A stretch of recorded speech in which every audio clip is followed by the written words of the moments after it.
We're in a situation where we have put together, and you guys did it for our the President Obama's administration before this.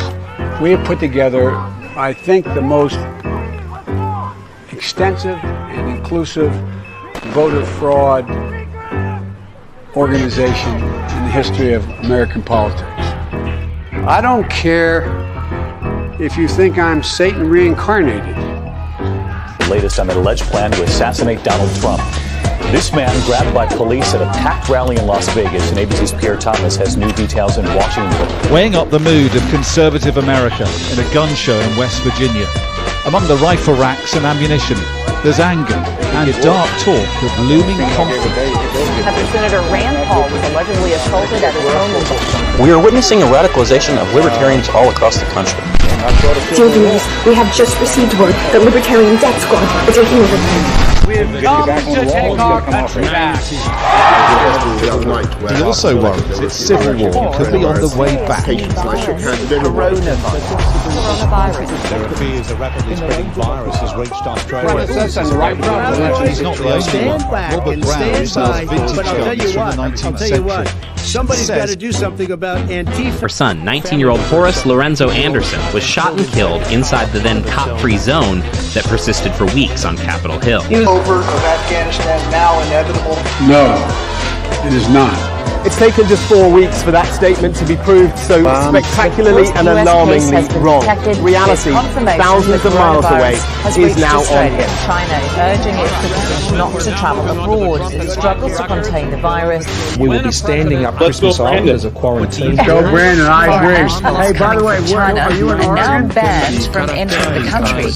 Christmas ornaments, drywall, declared that the coronavirus name 3 things that don't hang themselves.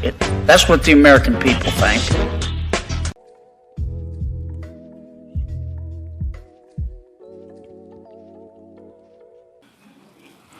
But go yourself.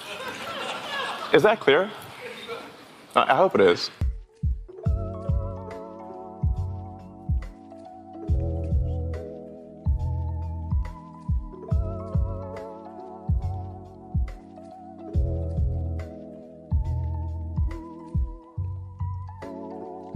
And I'm here in Ireland, and it's beautiful and warm, not physically, it's actually quite cold. Moved here on January 15th, and it's been pretty wonderful, I have to say. The people are so loving and so kind, so welcoming, and I'm very grateful. I'm in the process of getting my Irish citizenship, as I have Irish grandparents, and that's what's going on, and that's where I've been and what I've been doing. And although I was never someone who thought I would move to another country, that's what I decided would be the best for myself and my 12-year-old child. And here we are. Here we are. I miss my other kids. I miss my friends. I miss many things about life there at home. And I'm trying to find a home here in this beautiful country. And when, it is safe for all citizens to have equal rights there in America, that's when we will consider coming back. Hey, top of the morning to you. We just got word over here that Rosie O'Donnell moved to Ireland. That's not a very nice gift for Americans to give to the Irish after everything we've done for you. But those of us who live in Ireland right now are descendants of the ones who survived the potato famine. I don't know that we can do it twice. So Rosie O'Donnell, she's got to go. We don't want her here. We don't like her. If you got to call the president, call him, tell him, take her back, or send her to Canada. We don't care. Just not here on the Emerald Isle. Please, man. For the love of God, we're begging you. Take her back. Take her back right now. And on behalf of all of Ireland, God bless you.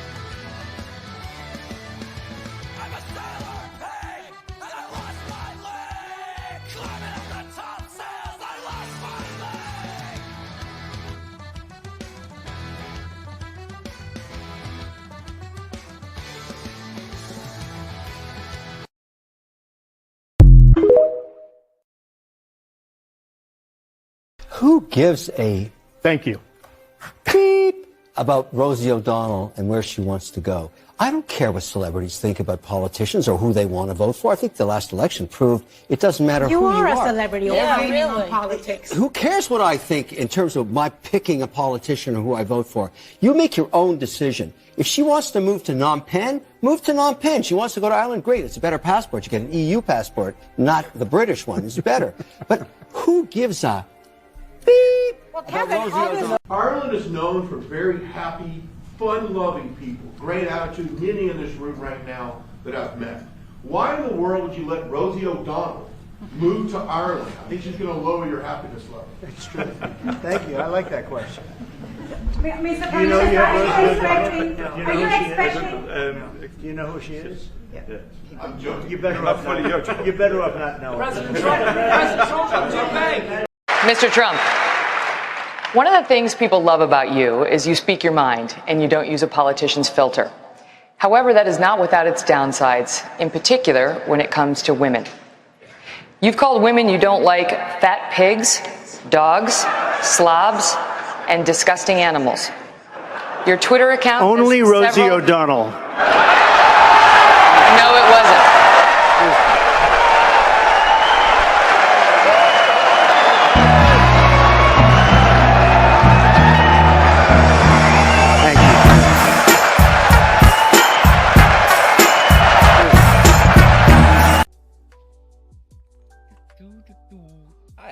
So I was right, for the record, on my last episode. I was like, wait, I guess Rosie O'Donnell was the one who bought her home in 2019. No, Courtney Love also bought her home in 2019. I regret taking that back. I was 100% correct on that shit. Courtney Love moved to London from Los Angeles in 2019 and purchased a home there. Shortly after, though, the exact timing of the purchase is not specified. Her and Rosie O'Donnell both announced that they were moving to London in 2019, folks. In 2019, they announced it. I wasn't tripping. I read this article in my last episode. I'm like, I swear to God. I remember this bitch talking this crazy shit about leaving in 2019, and she bought a house back then, too. And then I was reading, I was like, oh, well, I guess only Rosie O'Donnell did, too. Huh, I thought Rosie O'Donnell, No, they both did. I was right. I was right.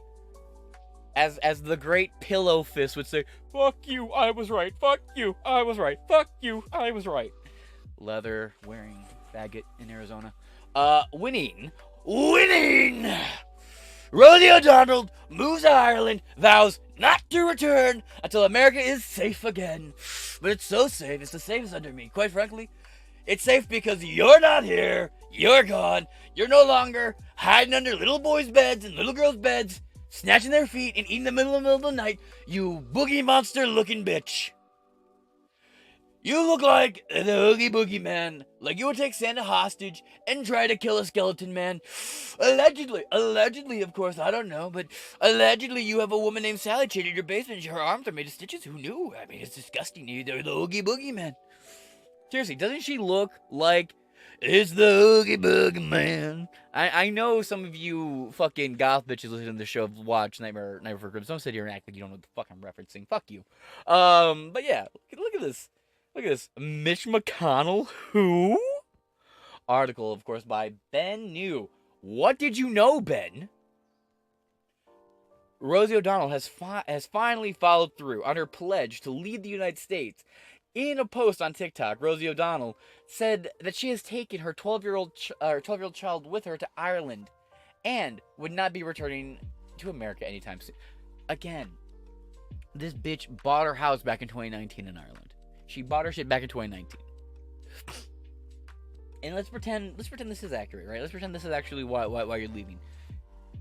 Because of your issues with the current president, you think it's healthier for you to rip your child, not just out of the situation they're in right now, right? The situation they're in right now is they have friends. Presumably they have a school they go to. They have roots set up where they live. They're part of their community. They're part of their lives. They're, your child's ecosystem and habitat is the life they currently know. But because you have TDS, because you, an adult woman who's, by the way, far too old to be having kids, you're like, fucking, how old is this whore? Yeah, this disgusting fucking sow is 62 years old. 62 years old with a 12-year-old kid. Bitch, you are way too old to be having kids. You're way too old to be having kids. I mean, God bless that kid. Thankfully they're here and all, but goddamn. Stupid whore. She had to have bought that child, right? Like, she didn't pop a child out in her late 40s, right? She had to have, like, bought that child from somebody. Ugh. Ugh. God, imagine having Rosie O'Donnell as your biological mom. Can't be. Can't be. Hold on. So you're just a terrible mother. I type in Rosie O'Donnell adopted, and daughter comes this way. I click it, and all I find are articles about your failed parenting, Rosie.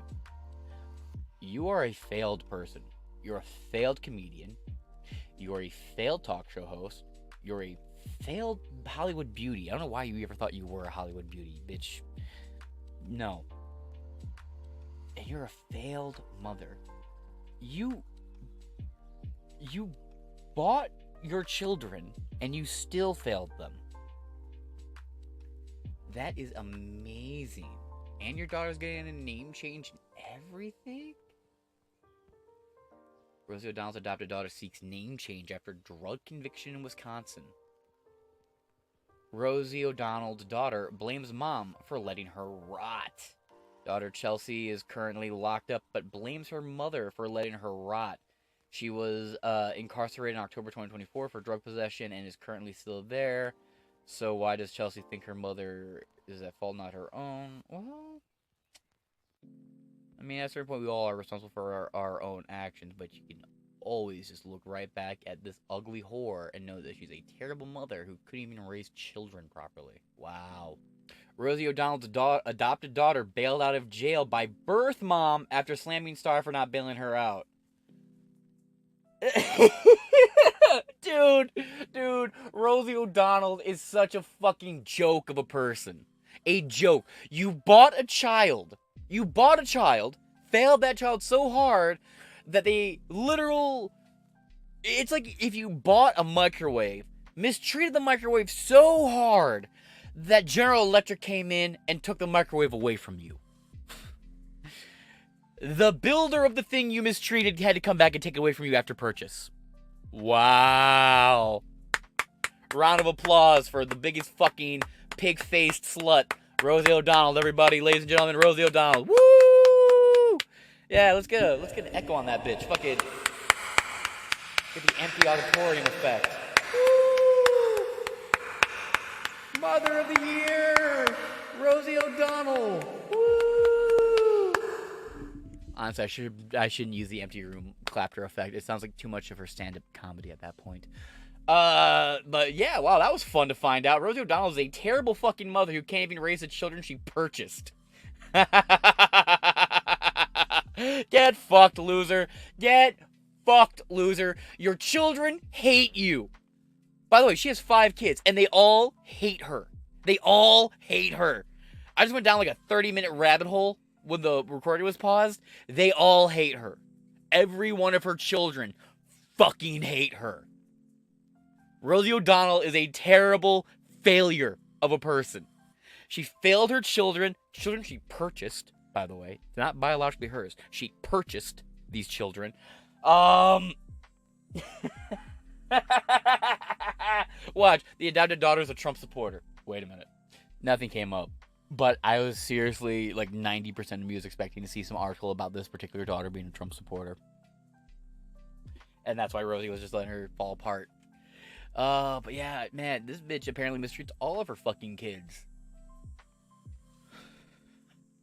Seems like the exact type of woman that would literally uproot her child's entire developmental life right before puberty to move to an entire fucking country that the kid has no familiarity with. Rosie O'Donnell, you are a selfish fat whore, and I hate you. Moving on. Rosie O'Donnell has finally followed through. TikTok, quote, I was never someone who thought I would move to another country. That's what I decided would be the best for myself and my 12-year-old child. And here we are. You know, I'm happy. Clay is happy. Clay. You call him Clay because you can groom him and shape him into being exactly what you want him to be, you little monster. You fucking bitch. I know why that kid's name's Clay, because you want to shape him and mold him into the perfect little baby you wish he was. Rosie O'Donnell is a mentally ill old woman. Quote, I miss my other kids. I miss my friends. We don't miss you. No one here misses you. No one here misses you. And the best part is, if they haven't called you since you moved, guess what? They don't miss you. They don't miss you. Like me, I'm bad about this. I will go months without talking to somebody, but then I'll randomly think about them and feel horrible because I haven't talked to them, and I'll shoot them a text, hey man, how you been? Sorry, time got away from me, X, Y, and Z. If no one even had the thought of like, oh, I haven't talked to Rosie in a while, should I at least send her a text? I think I hate her. Bitch, no one misses you. No one misses you. You can die in Ireland for all we care. Send the kid back so the kid has some future. Oh god, I really hope Conor McGregor runs and fucking wins. Rosie O'Donnell's meltdown there would be amazing because Conor McGregor would make fun of her. We got this American bitch, Rosie O'Donnell. She's so fucking big. John Jones wouldn't fight her fat ass. Ooh. Starts swinging his arms around. Ooh. Let's see. I miss many things about life there at home, and I'm trying to find a home here in this beautiful country. And when it is safe for all citizens to have equal rights there in America. What? Why? Because fags don't have special rights? What do you mean? All Americans currently have the same rights. We all have the same rights currently. What, do you mean like fags and lesbians and trannies and all these mentally ill subsects of society?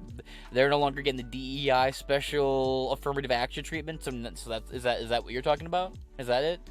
Aww, everybody's on the same playing field, even if you're mentally ill. What a shame. What a shame. Aww, womp womp. Let's see.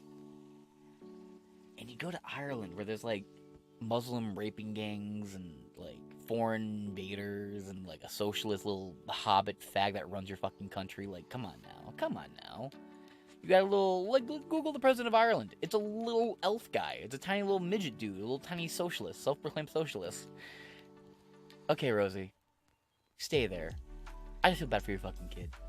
And by the way, I always find it funny. I always assume that when people do this kind of shit, they're on the Epstein list, or they're on the Diddy list, or something that's horrible, which makes me think they shouldn't be allowed to adopt children. Right? Because, like, why are you fleeing? There's no logical argument you can actually make about people not having equal rights here in the U.S., so why are you really leaving? It has nothing to do with any of this other shit. It's something that you did something. You did something, and you're worried about Kash Patel. Well, all this kind of goes out the window when you realize she purchased her home in London in 2019 and started her citizenship process back then. When Trump was in office his first term. She just paused it for 4 years, just like Courtney Love did. She paused it for 4 years, and now she's going to go back out and try it again. Because Trump's back in office. And by the way, 2019, right? The economy was the best it had been in American history. We had the strongest economy, especially of our lifetime. So, I just, none of this bitch is logical, is all I'm saying. None of it. But we'll be moving on. She also took aim at the mainstream media over their supported failure to hold Trump to account and engaged Americans to stand up against the current administration. What, are you only watching Fox News? What? I don't understand this. What do you mean? What do you mean? Because I'm trying to think about it, right? Trump had his home raided. He was mugshotted, fingerprinted, dragged in and out of courts. What do you mean hold him accountable? Trump was tortured for shit he had never done.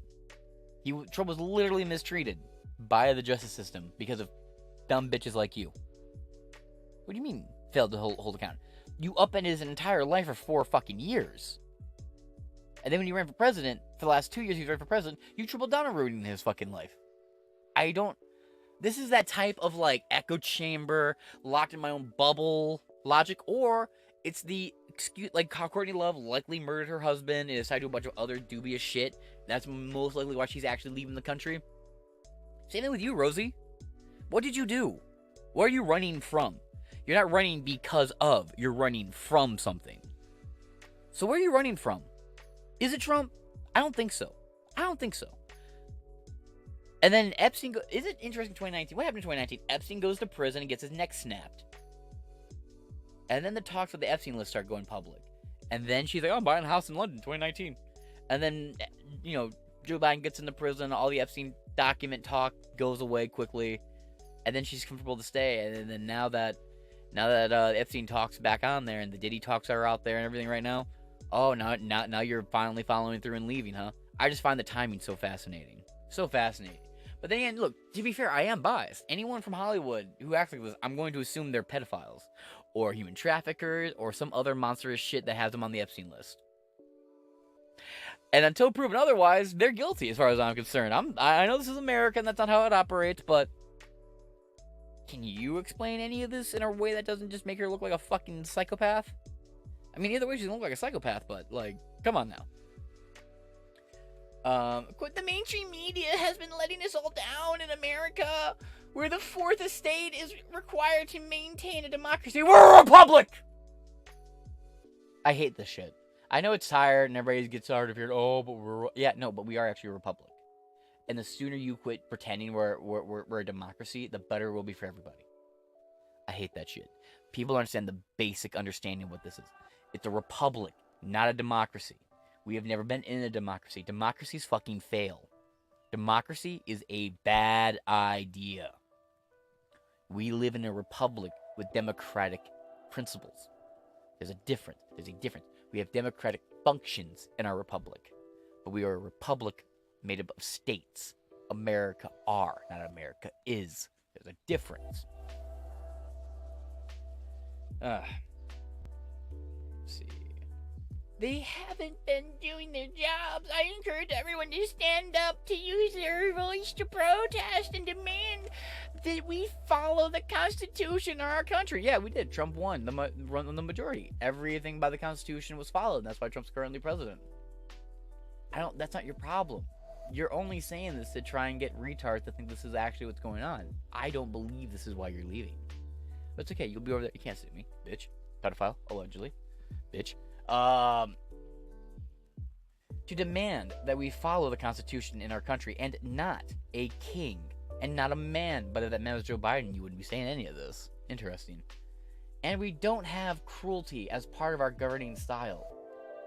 Ruby Ridge, Waco, MK Ultra, the Tuskegee experiments, Operation Heartbreak Hotel, 411. What do you mean? What do you mean we do not have cruelty as part of our governing style? Are you so retarded that you think the government would never do anything to you? Seriously, have you never once gone down the rabbit hole of MK Ultra? What do you mean cruelty is not part of our government? Yes, it is. It's been a core founding principle of our government. I don't think it's a good thing, but I'm not dumb enough to act like it's not. It 100% fucking is. 150 fucking percent is, folks. Come on now. These people are stupid. She added that she was in the process of applying for Irish citizenship, which she would gain through her ancestry as her grandparents were born there. Good, and you can die there for all I fucking care.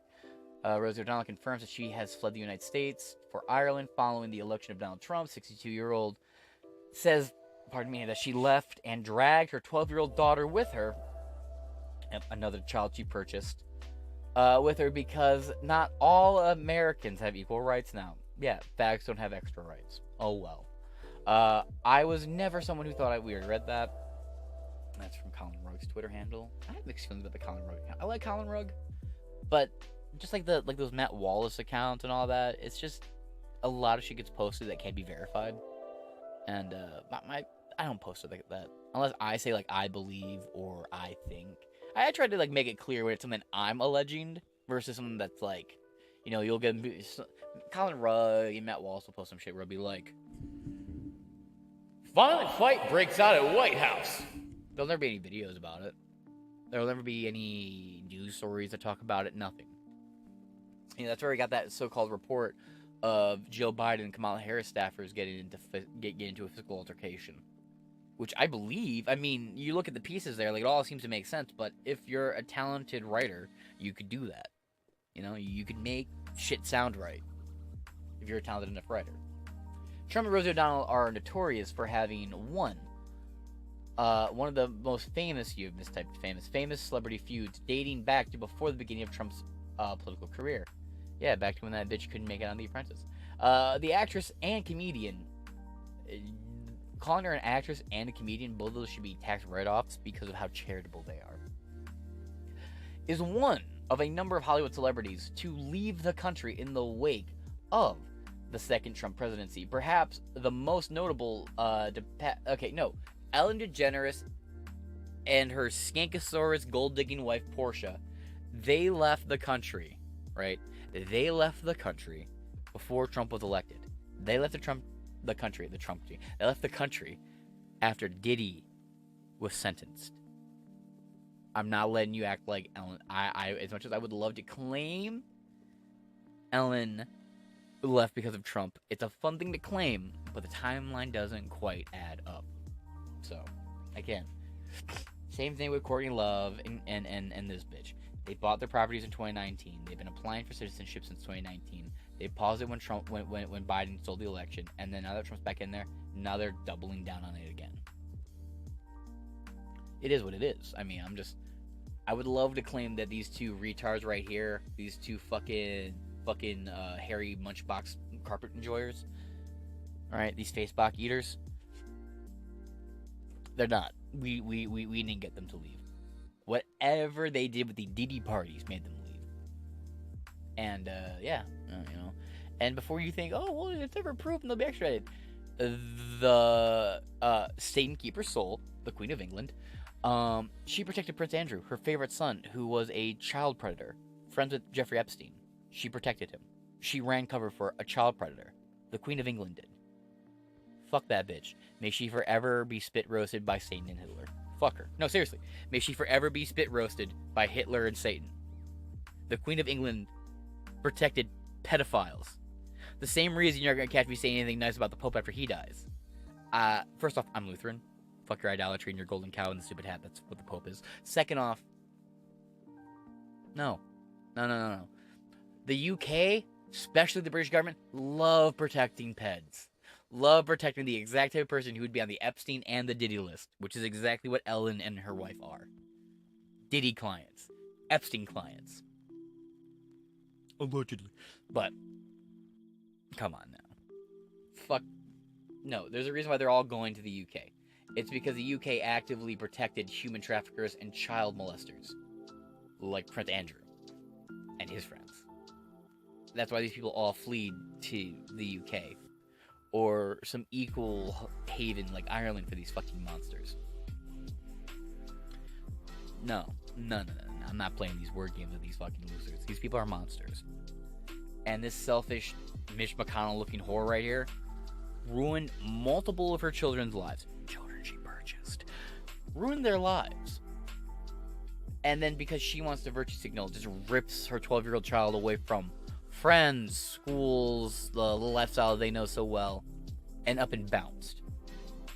Completely uprooting this child's entire life. It doesn't work like a Disney movie, where you can just take your 12-year-old kid and move because the parents want to go somewhere new, and that kid's just going to make a ragtag bunch of friends in a new place. No. And not only that, it's not just like it's like you moved from like New York to New Jersey or Michigan to Illinois. You moved to an entirely separate continent. An entirely separate country, entirely separate culture. Bitch, you want to talk about like constitutional rights and protections? You moved to a country with no constitution. It's a verbal constitution, which means fuck all. It means fuck all, because the government constantly steps over your spoken constitution, which is so dumb. Seriously. As much as it would be funny to watch Nigel Farage wins, as much as Nigel Farage is a tail-tucking coward that let me down, you guys, England fucking deserves Andrew Tate. That's why I hope he wins. It's not because I like Andrew Tate. It's because you fucking deserve him. You deserve him! In Ireland, actually, I like Conor McGregor, but Ireland deserves Conor. Deserves it. And Scotland deserves Count Dankula. I'll let it happen. In the right timeline, let it fucking happen. Talk about a constitution. Meanwhile, you moved to a country with no constitution, you stupid fucking mush-maced bitch. Look at this mush-faced whore. Anyway. I got this other article here. It's just Courtney Love, 60, joins huge list of stars fleeing America because of frightening Donald Trump as she reveals plans to relocate to the UK. Yeah, I'll just scroll down here a little bit because we got a little bit of a list. Right? You got Ellen DeGeneres, Barbra Streisand to the UK. It's really funny. Barbra Streisand moved to the UK and nobody noticed, which is really funny considering the Streisand effect. Cher right here, if he gets in, who knows? Purple means vow to leave, and blue means left already. So gone. Eva Longoria, gone. Gone. Leaving. Bye, bitch. Courtney Love. Look at this ugly old bitch. Kurt Cobain would have cheated on you eventually and married somebody else. Like, that marriage would not have lasted. She would have turned 30, and everything would have hit the wall, and Kurt Cobain would be like, I'm gonna go get me a 20-year-old. Like, look at this Marilyn Monroe wannabe. And as much as she says she never wanted to look like Marilyn Monroe, this is a lie. That's a lie. This bitch looked up to the exact era she was trying to attack back then. She can pretend she didn't. Based Baby, by the way. If you don't know about Frances Cobain, look up Frances Cobain, Based Baby. And look, who's really the parent here in this picture, huh? Is it the fucking wannabe ugly model here? Or is it the dad walking around looking a little rough, 5 o'clock shadow, baby bottle right here? You know, I just have a feeling between these two, there's a superior parent here. This is probably why she killed him. Allegedly! Tony Hawk's wife, ladies and gentlemen. Tony Hawk's son's wife, ladies and gentlemen. What's that? What's that say? I don't care. Okay. Now we're going to scroll down here. Let's see. You got Eva Longoria, which is Simon fucking Cowell's wife. Moving to skyrocket since Trump's man. We moved a Marvel actress into a house very near here in the last week. Eva Longoria. Mexico. Good riddance. Actress. Eva Longoria for Kamala Harris right here. Lol, that didn't work out for you. You got these two right here. Ellen DeGeneres. Rosa, or Portia Rose. And right here, you got American Farrah is planning to relocate across the pond with her husband, Ryan Pierce, and Williams. They're good fucking riddance. It's sad, but you've always lived in Canada, so I don't really care.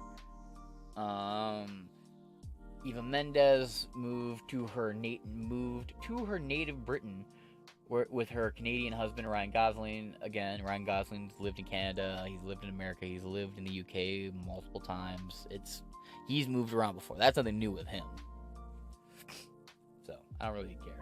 And besides, Ryan Gosling, as far as I can tell, politically isn't anyone that's trying to browbeat people because they didn't vote the way he wanted them to. So I don't really have much bad things to say about him. Songwriter, celebrity skin. Alright, yep. That's just a couple extra names there, here and there. And we'll do an episode more down the road where we just go over a list of just people who've up and left the country. So that being said, I'm going to wrap this up here. This has been Inside Four Walls. I've been your host, James Madison, and I'll relocate later.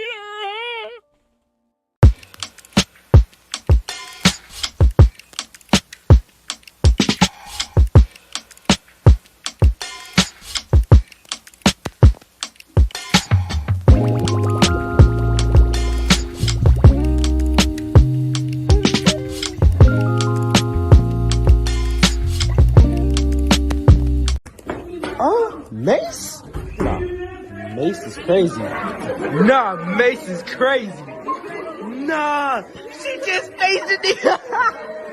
Nah, I gotta go. Hold on.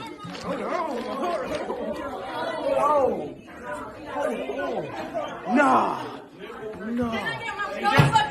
She just pepper sprayed me. Give me my phone. Give me my phone. God, wait! Hey! Can I get my phone? Can I get my phone? Can I get my phone? I need my phone. Over the phone is crazy. I need my phone. I need my phone. Look at this nigga. I need my phone. Okay, give me my phone. She said okay. Can I get my phone? No, you can't have your phone. Watch out, man. Don't go in there. Watch out. Don't go back inside. I need my phone.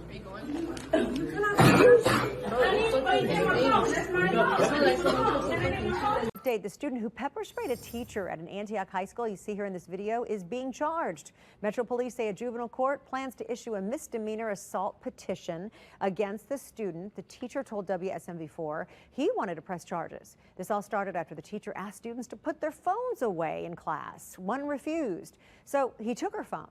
She then lunged at him and sprayed him with that pepper spray. Was this justified? No, in no Some people are saying sense that. of matter does it justify confiscating a phone equates to pepper spray. Last time I checked, pepper sprays was used as a mechanism of defense when you're scared. When you're scared, she looked like she out here chasing the teacher down with pepper spray. That, I think she broke some kind of a law. Now, some people were saying that he should have never grabbed her phone. Hey, welcome back to Inside Four Walls. I am your host, James Masson, and we have an interesting story to get into today. Now, this is a bit of an old story. It's about 5 days old at this point, but I have an interesting thought on it, and I'd like to hear what you guys think about this story. Video shows Tennessee teen pepper spraying teacher after her phone is confiscated. Now, this article does not actually have the video, so I pulled it up over here. You may want to adjust your volume. I'm still working without headphones right now, so I can't exactly check the audio wave, and got an update about the software I use to check my audio volumes. They're doing some software updating right now, so that's why it's been a bit wonky. So, that being said, we got the clip right here. Make sure brightness is all the way up. Alright. No! This absolute soy teacher.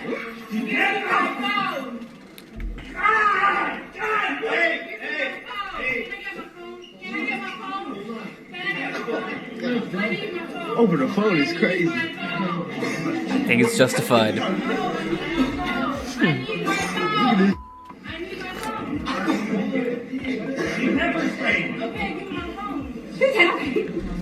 This absolute beta bitch teacher. I was gonna wait to interrupt, but oh my god. She pepper sprayed me. What the fuck? Did you put it in your pocket? You beeline out the door. If you're a government employee and you're gonna steal a U.S. citizen's property without justification, you have no warrant, you have no reason to seize it, and teachers are government employees. I'm really giving away my position here, aren't I? But he got maced, he dropped to his knees, and granted, he got back up. He's apparently been maced a few times. But he's like, she's maced me. He's taking no defensive action of any kind. I'm sure he'd get away with it of some variety. Well, then again, this is a stunning and brave black woman of color. So maybe he wouldn't have gotten away with it. But still, just, I don't know. I could not be maced and just roll with it. I'd be swinging. No, you can't. Watch out. Just give it to her, Dave Rubin. Everyone's too scared to go near her. There should be security just to tackle her. Like, this is the kind of absolute ludicrous you cannot tolerate. Like, you should be able, for all intents and purposes, tackle her and subdue her and have the cops deal with her later. But let's get into this article by Isabel Kane. A Tennessee high school teacher was pepper sprayed twice by an unruly student who became incensed after he confiscated her phone during class. A new video shows dramatic cell phone footage taken during class Friday at Antioch High School captured a rambunctious student confronting her teacher after her phone was taken away as a disciplinary action. But here's the thing. Fuck you can't do that.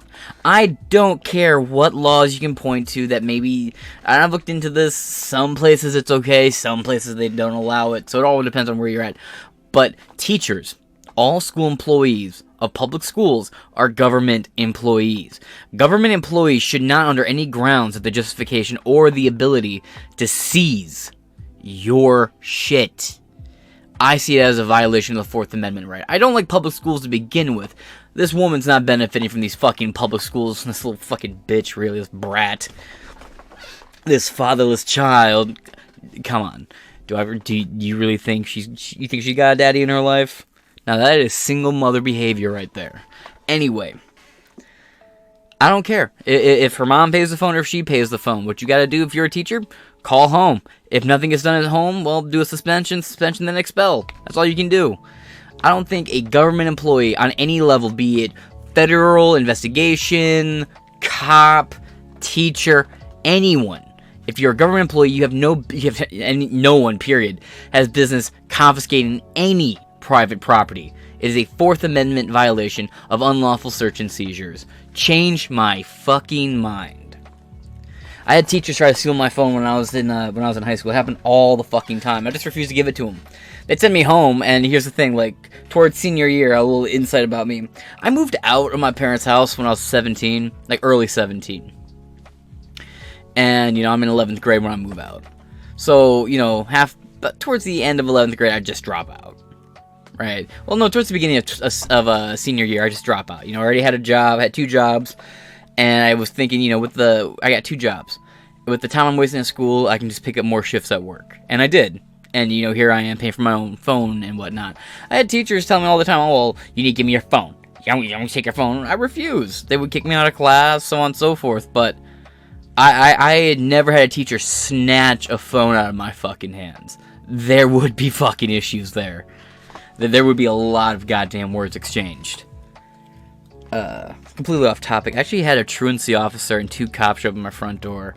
I'm not 18 yet. But I live on my own.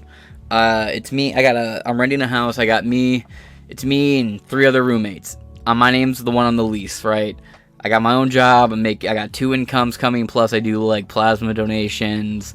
And I had a couple of little side hustles at the time doing things that would become legal very shortly after I stopped selling. Anyway, I had an income.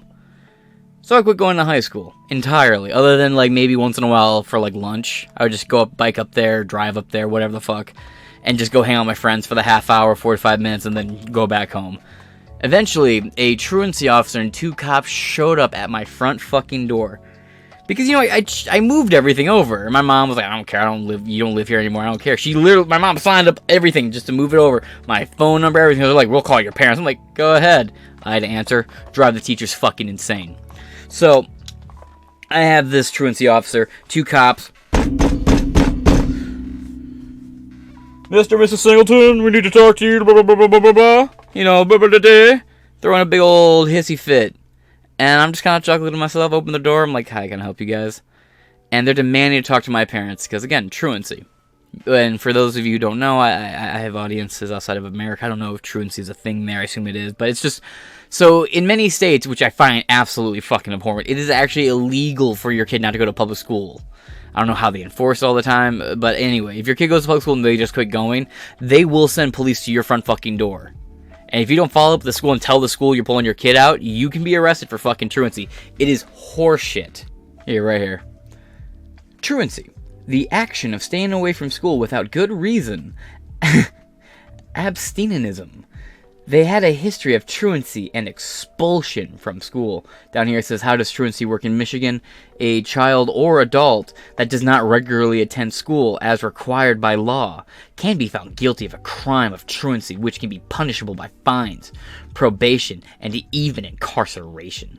It's absolutely fucking retarded.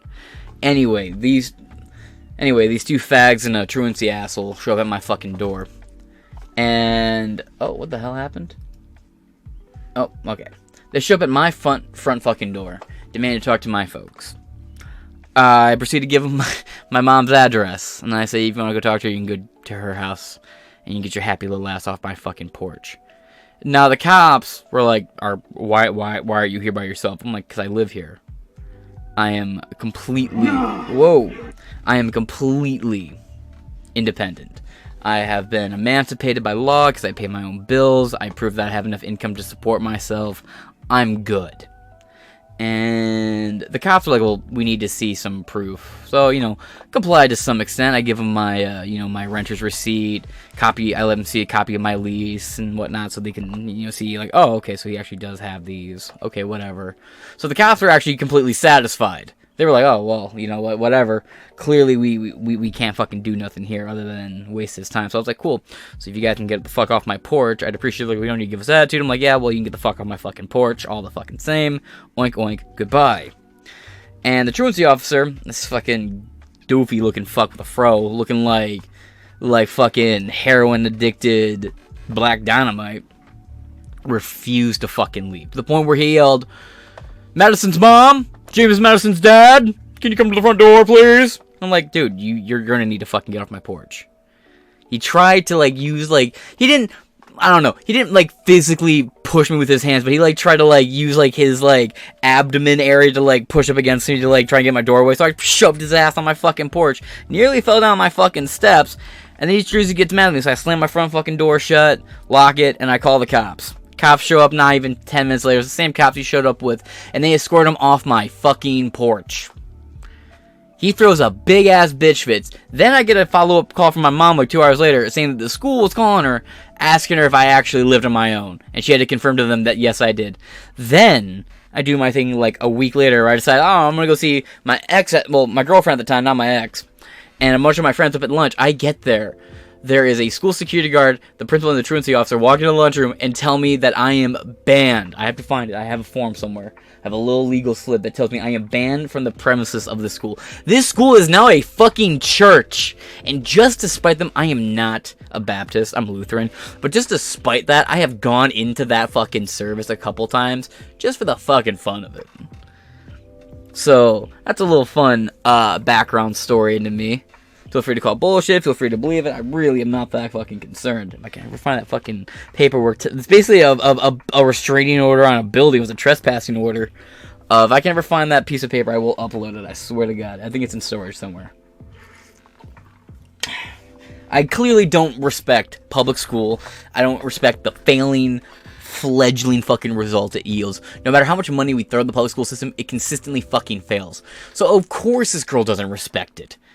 She has no discipline at home. She has no authority or structure at school. You have these weak, soy, passive fucking teachers that won't do a goddamn thing other than sit there and take the abuse and scream and shout. He got maced like 3 to 4 times. And he just said, help, she's macing me. And screamed, what is wrong with you? What's wrong with her is Shaniqua wanted her fucking phone back, dude. And your little fucking Jabeki looking ass refused to comply. So she went full fucking, 75 IQ on your ass, and you yielded the fucking consequences. But here's the thing. You are a government employee.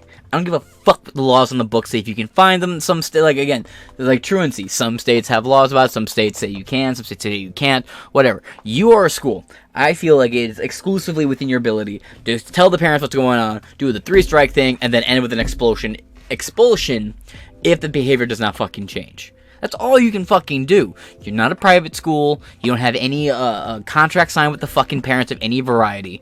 Go fuck yourself. I don't need to. I can hazard to guess her grades are shit. And it's not because she's, well, maybe. But it has a lot to do with the incompetence in these fucking teachers. I have nephews and nieces, I've talked about this before, who go to public school. I was having a hard enough time with my fucking liberal-ass teachers when I was in public school. It's so much worse now. So much fucking worse. So you have these teachers who are just like, okay, I'm gonna give special rights and treat people dandily-handily because they're black, or because they're gay, or because they're blah, blah, blah. Meanwhile, other kids who either don't agree with the teacher, or maybe have a little bit more open conservative leanings, those kids get actively treated like shit. While the weird kids who have been groomed, or the kids who have no fucking decorum, or the kids that are whatever minority they like at the day, all have special treatment. It's absolutely horseshit. And I am not on the teacher's side at all with this. And I tend to find myself siding with the fucking student more than anything else. Because, again, it's her phone. You are a government employee. You do not have the ability by the Constitution to take, seize, or strip an American citizen with anything. It's their property. You're not a cop. You're just a piss on, as far as I'm concerned. Teachers deserve to be paid a lot less than they're fucking getting. Because if you had any other business model in this country, other than the Federal Reserve apparently, that yielded consistently worse and worse and worse results no matter how much money you threw at it, you would start looking for ways to cut back on costs and shut it down. Why the fuck do we treat public schools any differently? Absolutely not. They are a failed institution. But let's get on with it. The disobedient student had been, quote, texting and Googling answers for her homework, according to a Reddit user, LazyMouse3803, who shared the now viral clip. So she was texting and Googling answers for her schoolwork. Okay, and? So she was actually using her phone for her schoolwork? Okay. Now what do you mean she was Googling answers? She's Googling, like, with a question like, who were the Mayans? And she's like, okay, Googling who were the Mayans and reading about them. So she has to write down what it says. You have to read what your fucking phone tells you to write it down. So so she wasn't taking like selfies, none of that shit. She was actually doing her schoolwork. Wow, I'm even more on her fucking side. I'm actually gonna give this girl some respect for that. She beat your ass and she was doing her homework. Go fuck yourself, Soylent Green. In the minute-long, actually, fake news, 56-second long video. In the minute-long video, a female student can be seen getting up from her desk and walking out of the classroom as the student filming repeatedly exclaims, "Nah, this is crazy. World Star. Kangs and shit." Students in the classroom laughed and joked before following the rebellious student into the hallway, where she can be seen trying to get her phone back and away from the teacher. By the time the student filming enters, where's my glasses? Filming enters the hallway, the teacher can be heard yelling someone in a different, telling someone in a different classroom, "She just pepper sprayed me." No, she maced you, bit different. Female student follows him out of the classroom, telling him, quote, "Give me my phone." Doing the thing where she smacks the side of her hair. You know what I'm talking about? You know what I'm talking about. "Give me my phone." She then holds the pepper spray close to the face, spraying him a second time, causing him to fall to his knees and yell. Another adult emerges from a neighboring classroom to intervene as the female student continues to demand her teacher, give her back her phone. Yeah. And no one's gonna get near. She's armed. They're scared. Now watch, there's gonna be some federal ban on fucking pepper spray. Quote, "She pepper sprayed me." The teacher says after standing up. I meant to say cry, by the way. To which the student replies, "Okay, now give me my phone." Presumably before she threatens to spray his ass again. The student holds steady in her demand, even as another teacher steps in to tell her, "No, not now." Okay, so later? What do you mean, not now? Shouldn't you say, "No, stop"? You say, "No, not now." Can she do it after lunch? Should she only do it on her break? Should she do it on the 5 minutes she has to get from one class to the other? By the way, some people have like 5 minutes to get to one class to the other. I had like 4, or I had 3 to 4 depending on where you were. But I was doing STEM and university programs. I fucking hated myself. The video ends with the pepper sprayed teacher coughing, according to the video's poster, which was the second time this teacher has been assaulted by a student. And did he lay down and take like a good little passive, submissive, breedable bitch every time, or is it just occasionally? 2 months earlier, the same teacher was punched in the face for taking a different student's phone. You're a government employee! Fourth Amendment rights, bitch. Fuck you. I don't care what on the books protocols say about teachers having the right to steal your shit. They don't. They are government employees, which means they are subserved to the fucking Fourth Amendment. They cannot perform unlawful search and seizures. They don't have a warrant. They're not law enforcement of any kind. If they want to take your shit, they better have a cop with a warrant come in and steal your shit with a good fucking reason. But she was using her phone for fucking homework and you took her phone from her? Oh, fuck? What? You think she's not gonna go home and fucking Google the goddamn answers, you stupid fucking tart? At least she was doing it in front of you, which means she probably didn't think it was wrong. Or at least that bad. Stupid fuck. Anyway. When they were caught cheating in class, the Post claimed. Internet users were quick to come to the teacher's defense, not me, and condemn the student's behavior, with many calling for her expulsion and arrest. One Twitter user wrote, quote, "Can't wait to see the comment that will say she was justified because the teacher stole her phone. No, she wasn't justified, and she should be expelled." Yeah, absolutely, agreed. But like I said, she should have been expelled before it got to this point. I am absolutely on the student's fucking side. The schools of absolutely failing. All public schools are fucking failing. There is not a single public school in this state, or in this country at least, that can justify its own fucking existence. Even the ones that break even and have above average fucking IQs on students.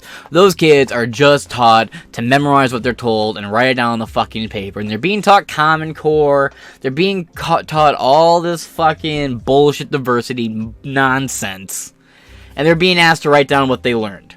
Alright, it's absolute fucking horseshit.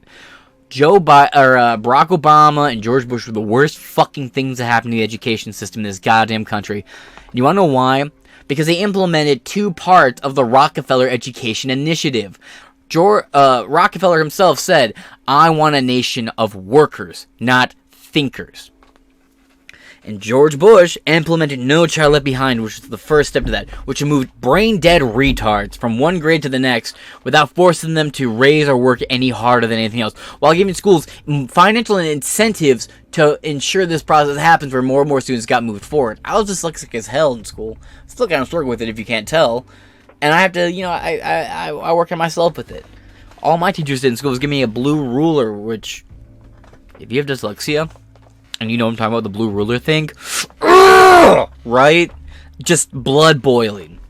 If you don't know what it is, God bless you. Don't bother looking into it. Unless you want to fucking feel bad for dyslexic kids. The blue ruler is a nightmare. Now, fuck, where was I going with that? I completely lost my train of goddamn thought. Anyway, another noted, quote, not justified on top of the fact she should be suspended not only for her behavior but also for having a weapon in school. No, absolutely not. Fuck you. Fuck everything you stand for and everything you fucking believe in your entire goddamn bloodline. No. Students should be carrying mace in school, quite frankly. I'm not telling anybody to do anything, of course, but students should be protecting themselves. You wanna know why? Because they're sitting fucking ducks. Teachers aren't carrying guns, there aren't armed security guards, and these schools are getting shot up. And by the way, you'll notice schools that do have armed security aren't the ones getting shot the fuck up. Students need to be able to protect themselves. If the teachers and the staff won't do it, then who the fuck will? Let's supposed to hurdle up in the corner of the classroom and be shot? No, go fuck yourself. She should be carrying mace. Quite frankly, I think a little extra, I'm not saying a gun or anything, but you know those little metal rod jab sticks you can use to break people's ribs? They give them out in like anti-rape seminars. Yeah, they should be carrying those too. If you're not going to have school staff or armed security there on site, these kids at bare minimum should have fucking mace. Absolutely bullshit. Go fuck yourself. Antioch High School did not immediately respond to a request for comment from the Post. Now let's see what I'm sure these less than base comments are going to say. Let's see. Malacca. School sounds worse now than when I was teaching a few years ago. From day one, I had a policy and stuck to it. I also explained why phones needed to be unseen. My students weren't perfect, but I did have to give them a look, and they did put it away. Even my football and basketball players did. It comes down to respect for each other. At least that had been my experience over 32 years of teaching. If you don't command respect or authority, then you don't get it and you don't really deserve it. Jack Torres, equality is the problem. It used to be, quote, treat all students equally. However, this is what I was talking about earlier, too many students of certain demographics were getting suspended versus students of other demographics. Equality demands equal outcomes. If purple students are 20% of the student population, they will get 20% of the suspension regardless if they are a disproportionate amount of behavioral problems. The answer has been to simply stop holding all students accountable. Retarded take. I mean, for like half base, half retarded. Maybe been a typo or a word that was meant to be typed in there to their credit. Bruno Helveta says, well, you probably were in a suburban area and didn't have any students like this one. And if they did, they most certainly weren't the majority in the school, because if they were, they would have owned you.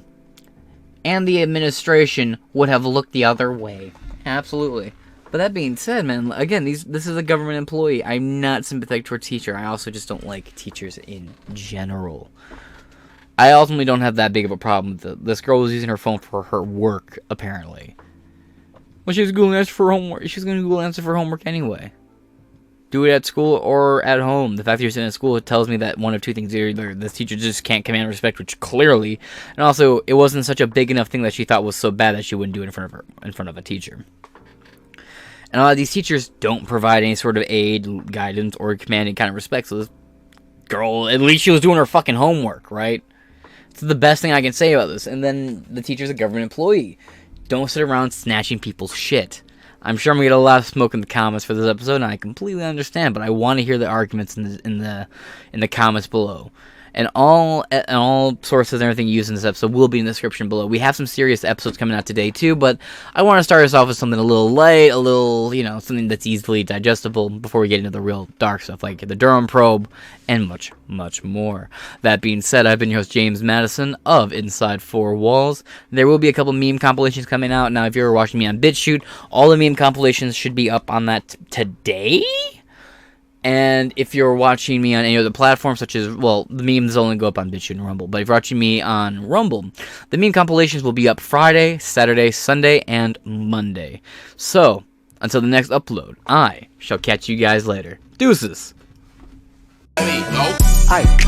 Monster on the beat, ho, Debo, any rap nigga, he a free throw, man down, call like Amber Lambs, tell him breathe, bro, nail a nigga to the cross, he walk around like Tizo, what's up with these jabroni ass niggas, they in the street can hate me, fuck them all and they mama, how many options you really got, I mean it's too many options, beat your ass and hide the Bible if God watching, walk him down whole time, I know he got some hoe in him, pull on him, extort shit, bully the flow on him, I hear you like I'm young, you better not ever go to cell block 1, to any bitch that talk to him and they in love, just make sure you hide your little sister from him. And party at the party playing with his nose now. You got a weird case, why is he around? Certified lover boys, certified pedophiles. Wop, wop, wop, wop, wop. That fuck him up. Wop, wop, wop, wop, wop. I'ma do my stuff. Why you trolling like a bitch? Ain't you tired? Trying to strike a chord and it's probably A minor.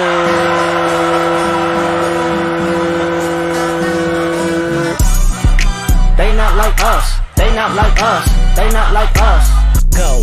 The audience not dumb. Shape the stories how you want it. They're not slow. Rabbit hole is still deep. I can go further. I promise. Ain't there some B-rest stands for bitch and you Malibu most wanted. Ain't no law boy. You ball boy. Fish Gatorade or something. And your homeboy needs subpoena. That predator moving flocks. That name gotta be registered and placed on neighborhood watch. I lean on you niggas like another line of walk. Yeah, it's all eyes on me and I'ma send it up the pipe. Devil is a lie. Here 69 God. Ayy, freaky ass niggas need to stay their ass inside. Ayy, roll their ass up like a fresh pack of Zod. Ayy, city is back up. It's a must. We outside.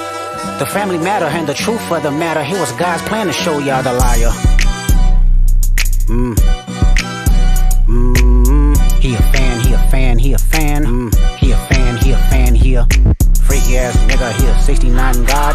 Freaky ass nigga. He a 69 God. Hey, hey, hey, hey, run for your life. Hey, hey, hey, hey, run for your life. Are you my friend?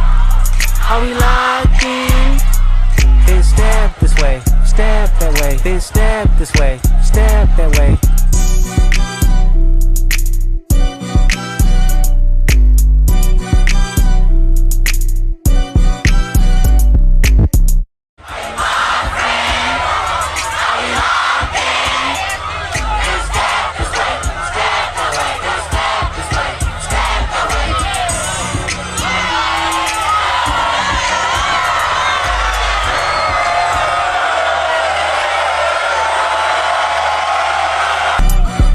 They not like us, they not like us, they not like us.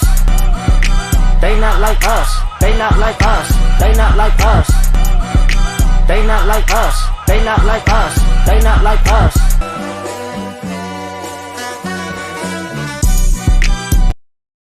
Luggage from Harry Reid International Airport.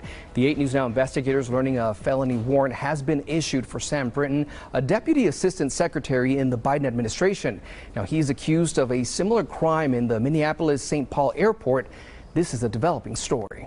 Sam Brinton, that guy right there, is a leader of the Sisters of Perpetual Indulgence chapter in D.C. I mean, these people make strange bedfellows. Oneself isn't necessarily hindered, but is rather celebrated. I'm a gender fluid individual who walks the halls of Congress. Talk about the power of being free every day to hear my stilettos click on those marble floors and yet know that I deserve to be in that room just as much as anybody else. If Joe Biden was here right now, what would you tell him? Stop hiring mentally ill people to steal women's luggage and wear their clothes around. You say you're for women's rights? Quit hiring these degenerates, Joe. Stop it. My wife can't travel safely. It's Christmas. She has a great wardrobe. I don't want one of your freakish administration officials, nuclear radioactive guy with red lipstick, wearing my wife's heels all around the country. Stop it, you old dementia man. They're simulating crucifixions and pole dancing on the cross. What a disgrace. But it turns out even a dragged nun who disgraces the Catholic religion can get a job working for Joe Biden. We're just learning that Biden's bag-snatching, non-binary nuclear expert, Sam Brinton, was a proud member of the Sisters of Perpetual Indulgence. Now, viewer discretion, this isn't a pretty sight. I like to think of Daddy Fauci looking down on us and singing this type of a song to the young people in his life each and every day. Oh, you can live by yourself. You can gather friends around. You can choose one special one. Thank you, Fauci. So let me get this straight. Not only was Biden's nuke expert a serial bag snatcher, but he was also an anti-Jesus drag nun. Explains a lot. Here we are again with the morons in CNN. In a segment on Doja's cut, CNN newswoman Pamela Brown, the hot one on the left, who's supposed to know the news, really showed her ignorance when she didn't know who Sam Brinton is. Anyone who watches this show knows who Sam Brinton is. Roll a montage on Sam Brinton. Sam Brinton, one of Biden's first non-binary officials, still has a job, but he's on leave, or them's on leave, whatever, after allegedly stealing a woman's suitcase from baggage claim. Biden administration official and part-time Sinead O'Connor impersonator Sam Brinton allegedly wheeling a stolen suitcase through the Las Vegas airport. A non-binary Baldy was named Assistant Secretary of Spent Fuel Disposition, handling the nation's nuclear waste disposal. But after looking at him, the only part of that title that fits is secretary. Former federal government official Sam Brinton has been fired after multiple arrests for swiping luggage at airports. Police say if you recognize the clothes Brinton wore as your own, get a new stylist. Well, I think we found I think Brinton is the new Joe Rogan of the left. I mean, they're both bald, but if you're a news anchor at CNN, I guess you overlooked anything that revealed the incompetence and sheer insanity of the Biden administration, including a cross-dressing kleptomaniac Biden administration nuclear official, a nuclear official. Roll it, Fred. The government is trying to claw back several employees who oversaw nuclear weapons. You talk about nuclear secrets. You had a person who was in charge of nuclear secrets, a man who dressed up as a woman, would go into the airport and steal women's luggage, was overseeing those nuclear secrets under the Biden administration. And I never heard y'all say a peep about that. Again, man, I don't know anything about that. I'll be transparent. Elon Musk, you need to look it up. Look it up. Don't do that. Do that on your home computer, because if you Google cross-dressing non-binary puppy play on your work computer, you'll get a visit from HR. Trust me. I do love how Pamela says, I don't know anything about that. I'll be transparent. It's like, lady, that goes without saying. Right. And it should be the new motto for CNN. We know nothing, but at least it's transparent. I mean, Wolf Blitzer is turning over in his grave. He's not dead. He just likes to sleep in graves. Really too soon. Yeah, it isn't too soon. Welcome back to Inside Four Walls for the last upload for Tuesday, November 29th, 2022. It is currently 5:22 a.m. in the morning, so there may be more updates on these stories that I covered today.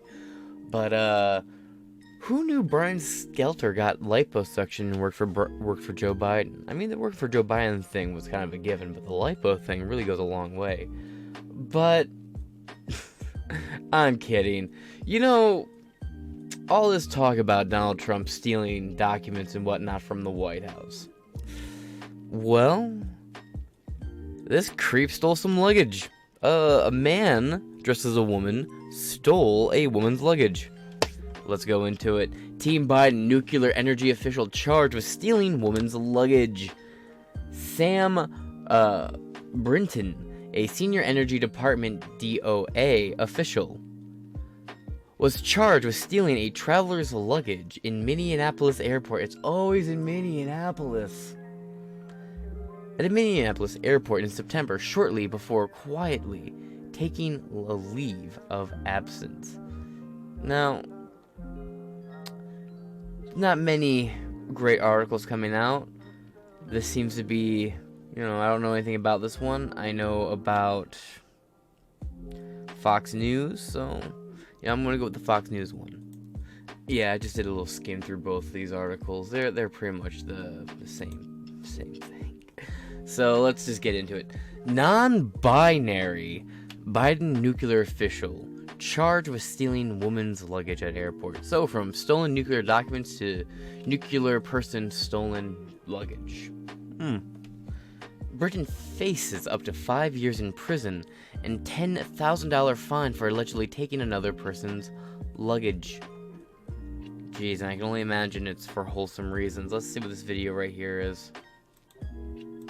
To brag about its diverse slate of nominees. Your actual Biden administration loves to brag about its diverse slate of nominees. Your actual qualifications aren't really that important. It's more about how you look. But we thought Sam Brinton might be an exception. Sam, an MIT grad and an expert. Isn't this that person that Kyle Rittenhouse fucking smoked? Or am I mistaken? To nuclear energy started back in June as a deputy assistant secretary in the Department of Energy. But we quickly discovered that Sam, who goes by the they-them pronouns, might not be the right person for the job. According to a report, there were substantial irregularities during Sam's hiring process, and Sam's gender identity may have taken precedence over actual qualifications. Perhaps the Biden administration chose this former nominee for other reasons. Maybe they were impressed by Sam's lectures on kink, Daddy. Or their interest in pup play, whatever that is. Either way, it looks like Sam's not only unqualified, he might also be a criminal. Brinton was allegedly charged with felony theft last month. Biden's nuclear energy expert apparently stole a woman's luggage at the Minneapolis-St. Paul airport on September 16th. And there's video. Took the luggage, took the tag right off the bag, and ran into an Uber, and then checked into a hotel. And when cops asked if he took the woman's bag, he said, "Not that I know of. But these look like my clothes." Quote unquote. Not that I know of. That is such a great answer. Cop pulls you over. "Excuse me, sir, are there any substances in the car I should be aware of?" "Not that I know of, officer." That's just great. I'm gonna have to bookmark that. "Are you gonna be able to come into work on time today?" "Not that I know of." Quote. We called Hennepin County and they confirmed. By the way, I love how they just did the makeup over the mustache. Very not George Romero, Cesar Romero of you. The person arrested matches Sam's first, middle, and last name. We have not independently confirmed this. We really hope Sam is not the same guy who Biden hired. We hope we're wrong. We hope it's a different guy with the same first, middle, and last name. Now, if Sam did do this, that would make this the third transgender U.S. official to have been charged with a crime this year.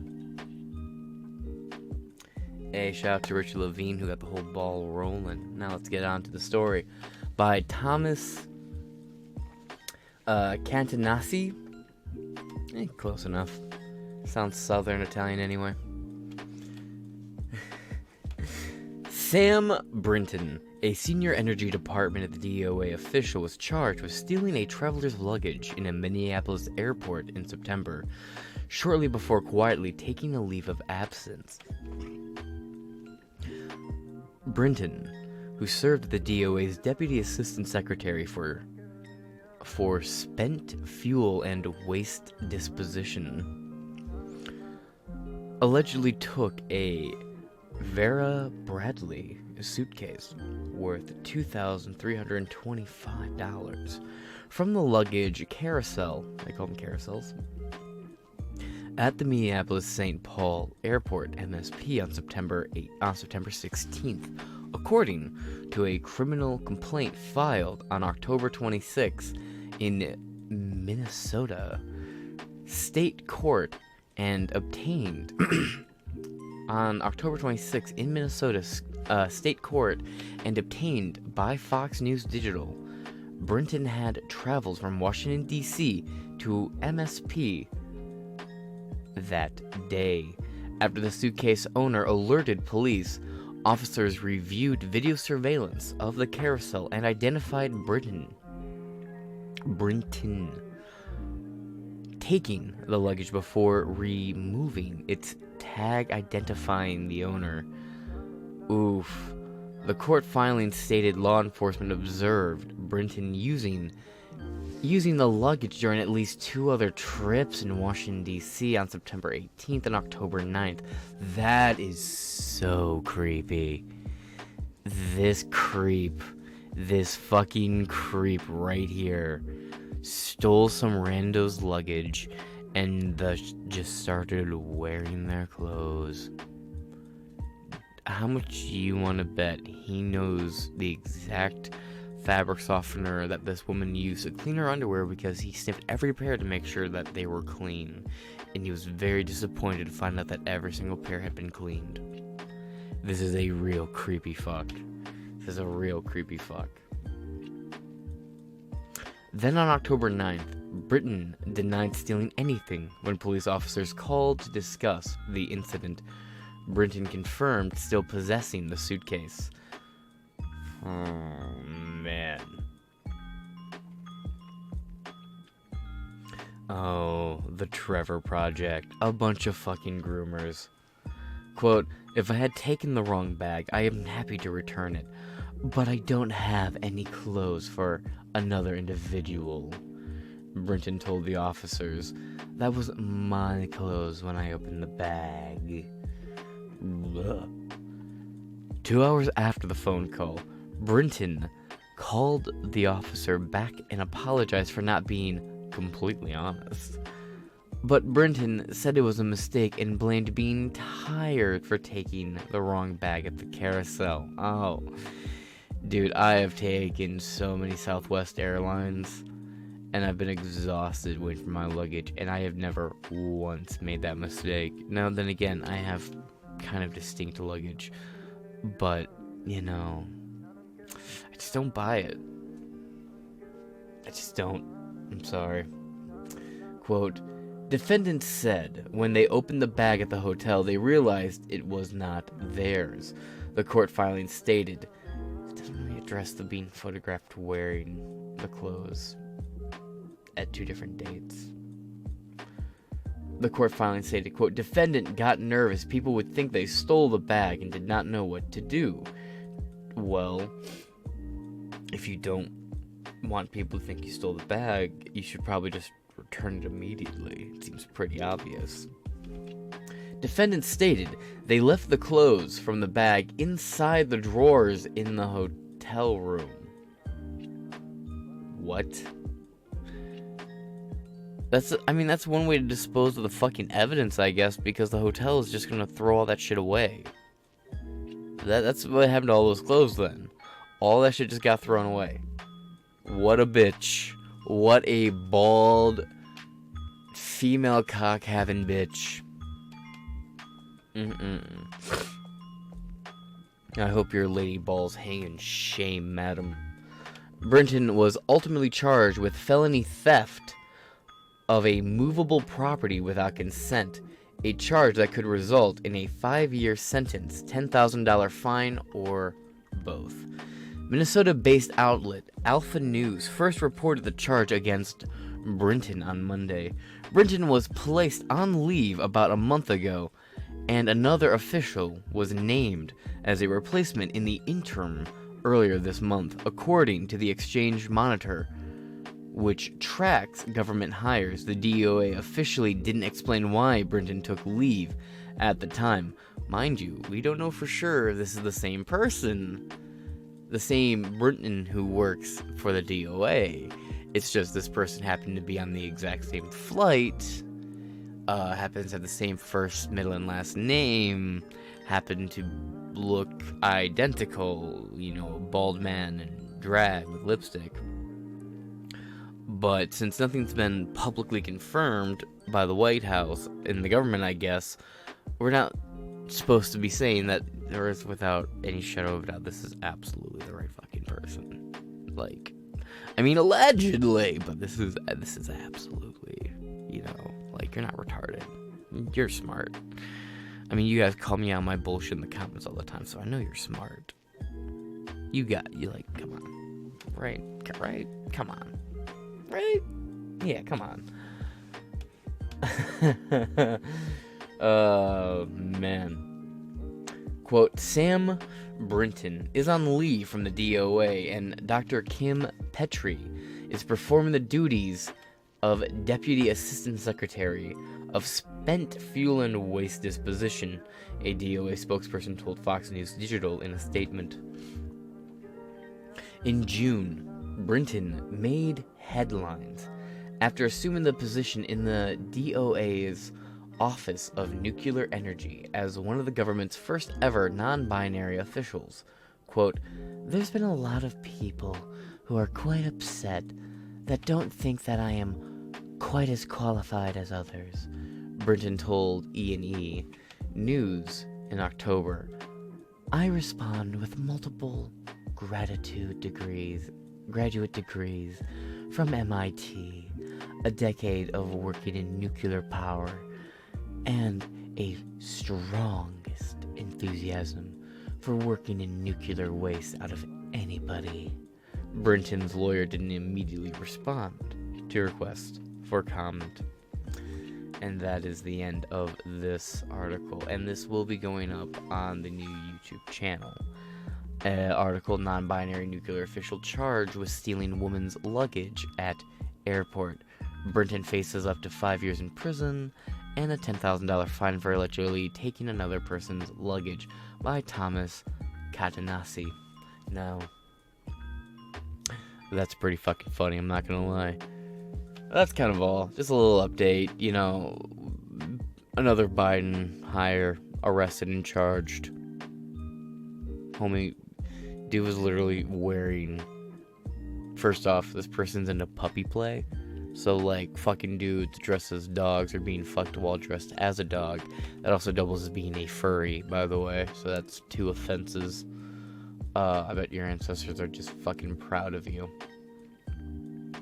Second, this person was a needless drain of tax funds because I guarantee you they weren't paying for their own fucking airplanes. And then they were wearing the woman's clothes. They were seen on camera at different airports wearing the woman's clothes twice. That's weird. But that's all I got to say on this topic. We'll follow it if there's any more. This is just an update. It's been in the making for a minute. So thank you for watching. This has been Inside 4 Walls. Now this will be going up on the new YouTube channel, by the way. And a link to this channel will be in the description below. YouTube took my channel down a little bit ago, so I'm trying to see what I can do with YouTube. I'm probably going to be uploading maybe 1 upload a day to it. And everything else I upload will be in alternative tech exclusive, maybe. We'll see. So, this video will be going up at 1. I think uploads on this channel will be going up at 1 p.m. every day. Just 1 upload for now. That might change, but as of for now, 1 upload a day. So, that being said, this has been Inside 4 Walls. I've been your host, James Masson. Thank you so much for watching. Please like, share, comment, subscribe. If you want to leave a comment, please leave a comment. criticizing or, giving me tips.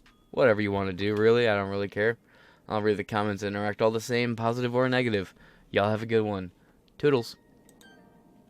At the start of the 20th century, America was the richest country on earth, and we defended our workers from unfair trade policies with tariffs. And we only made money. We had no income tax. All we did is charge other countries and foreign companies, if they wanted to sell to America, you had to pay for entry. Okay, so imagine this. The U.S. government had no income tax. Americans got to keep all their hard-earned money, and foreigners paid the price. So now, what's happened? We have the Internal Revenue Service. That means charge us internally.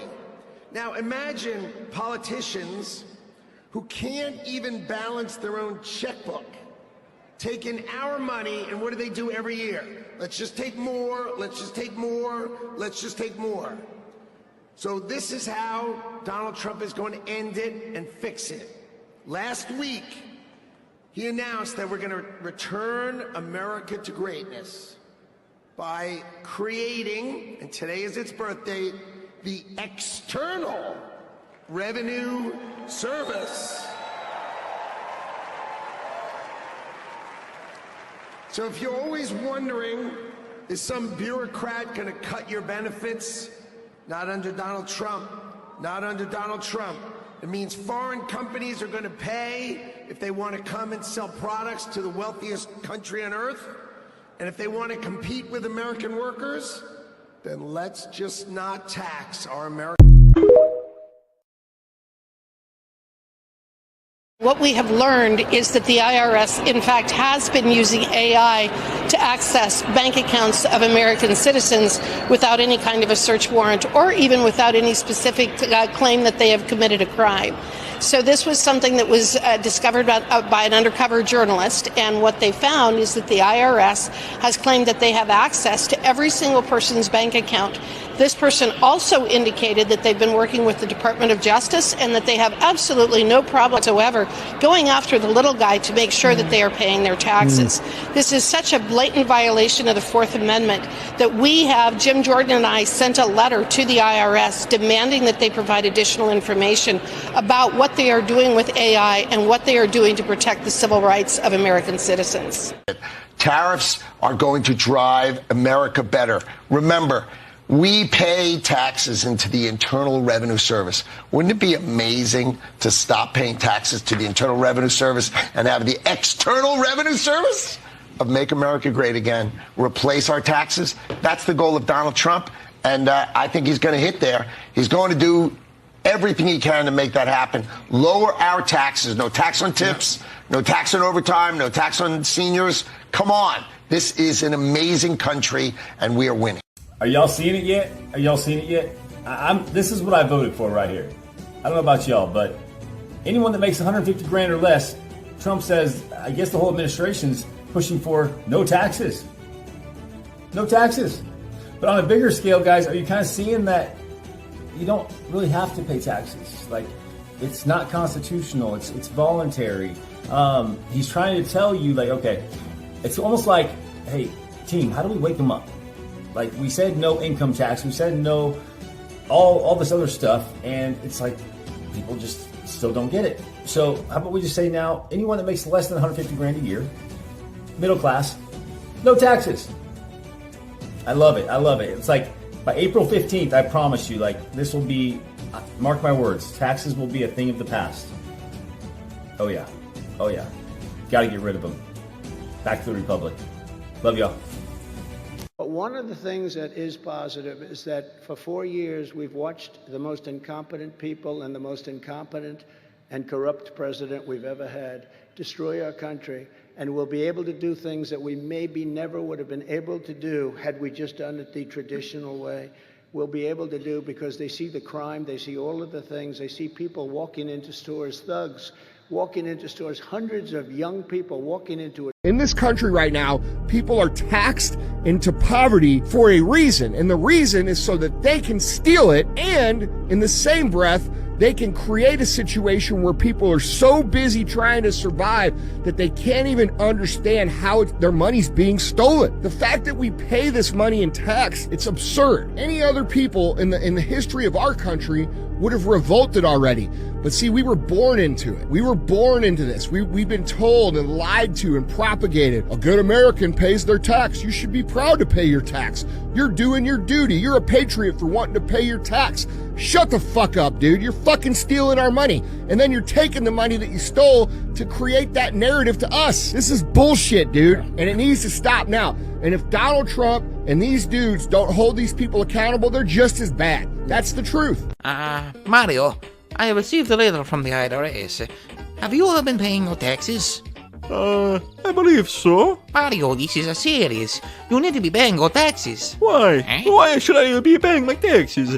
I am a Super Mario. I save the princess. I step on the Goomba. I know I pay my taxes. Mario, you have to pay your taxes. I know I have to pay my taxes. Mario, you have to pay your taxes. I mean, the income tax on all the gold coins over the last 40 years is going to bury you. Let them try, Luigi. Huh? Oh, Mario, is it a gun? I know my rights. Mario, you cannot sue the IRS. It is not a I am a regular Mario. You cannot just sue them. You must pay your taxes, Mario. Mario, please. Listen, Mario, I'm here to collect your money. Mario! Oh, Mario! I shall not wonder. I'm fucking Welcome back to Inside Four Walls. I'm your host, James Maston, and things are getting a little bit interesting. Now, a lot of the trials and a lot of the votes you're going to see and a lot of the bills passed and a lot of the moves you see from the House of Representatives will be for display purposes only, but the fact is they're still showing that they're willing to do something. Now, they don't have Congress behind them, they don't have Senate behind them, and they don't have the President behind them. But the House of Representatives is still showing and flexing their muscles, which is a little bit more than I thought they actually would. Kevin McCarthy, since the last time we talked, has been sworn in. But Kevin McCarthy conceded so much ground to the Freedom Caucus that he's essentially owned by Matt Gaetz. And even though he surrendered everything in the world to the Freedom Caucus, Matt Gaetz still voted present and never voted for McCarthy. Amazing. But it wasn't only him, it was Boebert and a lot of other people still. But when he rang that gavel down at the end of his first day as Speaker of House, he said promises made, promises kept. So let's get into it. House GOP passes repeal of IRS funding, boosts as its first bill in the majority. House Republicans fulfilled a key campaign promise on Monday, passing legislation to rescind the bulk of IRS funding boost signed into law last year, making the first bill passed by GOP-controlled House in this Congress. This is done. This is a sealed deal. Those thousands and thousands and thousands of new IRS agents are not there anymore. They've been fucking kaput. And I think it's fair to say you should leave in the comments a little thank you to Matt Gaetz. So, let's scroll down and get into it. We have an article from the Tyler Paper. Not familiar with this outlet, but it's a high factuality, lean right, 1 day ago. Other ones from 2 days ago. Again, I was away for 2 days and a lot's happened, so let's talk about the first thing that's actually got accomplished with this new GOP-led, House of Representatives. So over here at Tyler Morning Telegraph. In First Act, GOP-controlled House takes aim at IRS funding by Laura Weiss.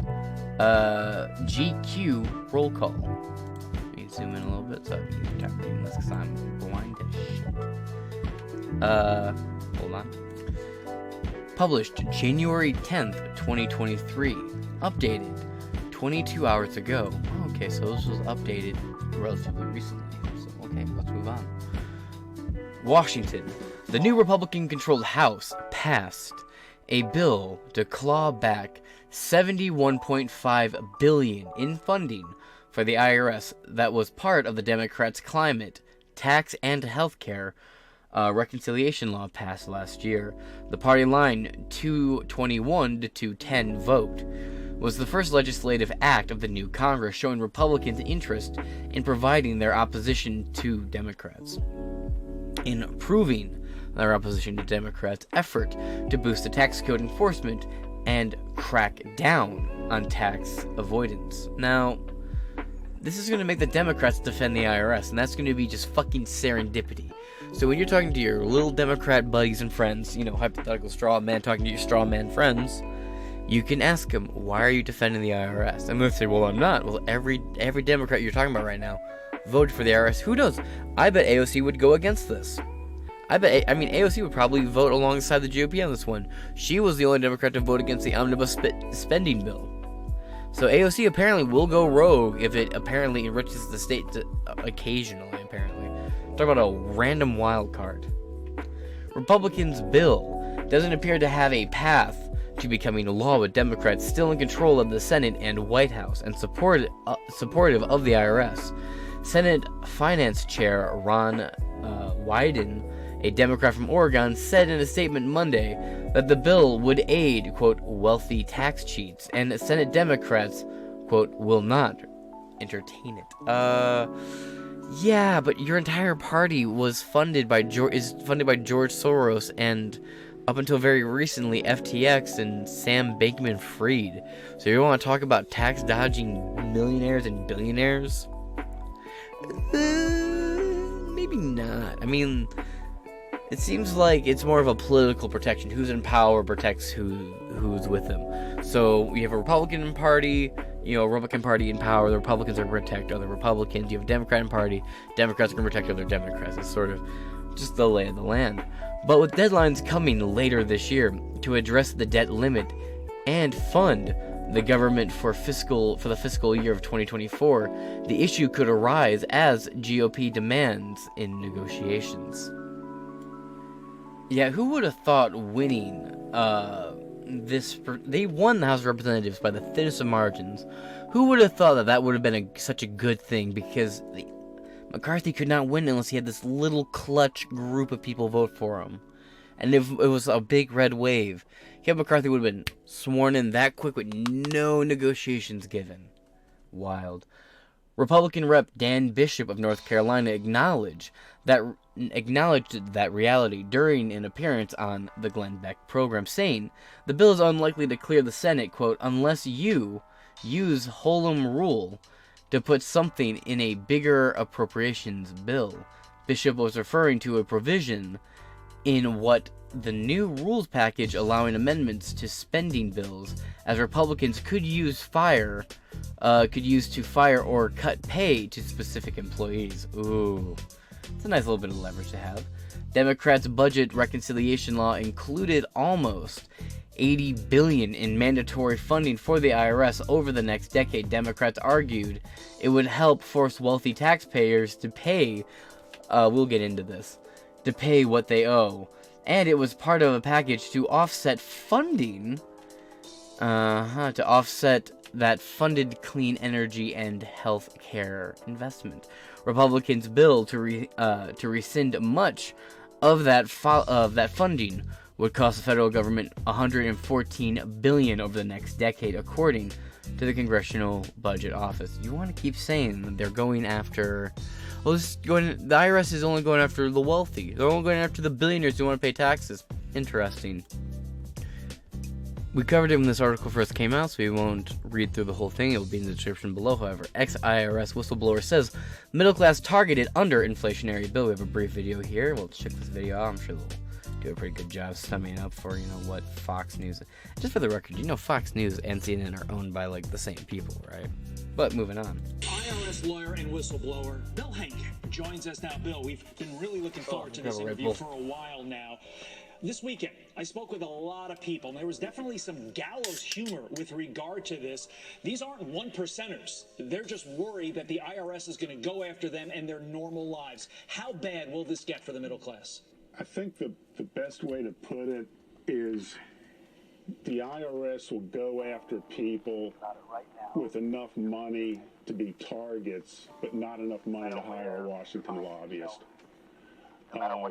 And the overall problem is that the IRS is simply not accountable, and the IRS is influenced by Washington lobbyists. And a central problem is the Inspector General, TIGTA. They are a captive entity of IRS management. I mean, for example, I gave TIGTA the list of 9 witnesses, IRS witnesses, to substantive misconduct 5 years ago, almost exactly 5 years ago. And none of them have been contacted. And when I asked 5 of them directly if they had been contacted, they all laughed because it was preposterous that TIGTA would, contact, IRS witnesses to misconduct. And the IRS management takes advantage of this. They use TIGTA and say, well, if there are any issues, talk to TIGTA, but they know darn well that TIGTA will cover for them. Alright, we'll just read a little bit of this article right here. Ooh, pardon me. William Henk, a former Internal Revenue Service lawyer who was forced out by making allegations of internal malfeasance, said the government will target middle-class income Americans with new audits under Inflation Reduction Act. Hennick, who worked for the IRS for 30 years, until departing in 2017, slammed the IRS and others who have argued additional funding would only result in an increased audit for billionaires and corporations. The Inflation Reduction Act, which President Joe Biden signed into law, would nearly double the IRS's budget, appropriating an additional $79 billion to the agency over the next decade. Quote, the idea that they're going to open things up and only go after these big billionaires and large corporations is quite frankly bullshit, Hennick told Fox News Business in an interview. Quote, it's not going to happen. They're going to give themselves bonuses and promotions and really nice conferences. Quote, the big corporations and the billionaires are probably sitting back laughing right now, he continued.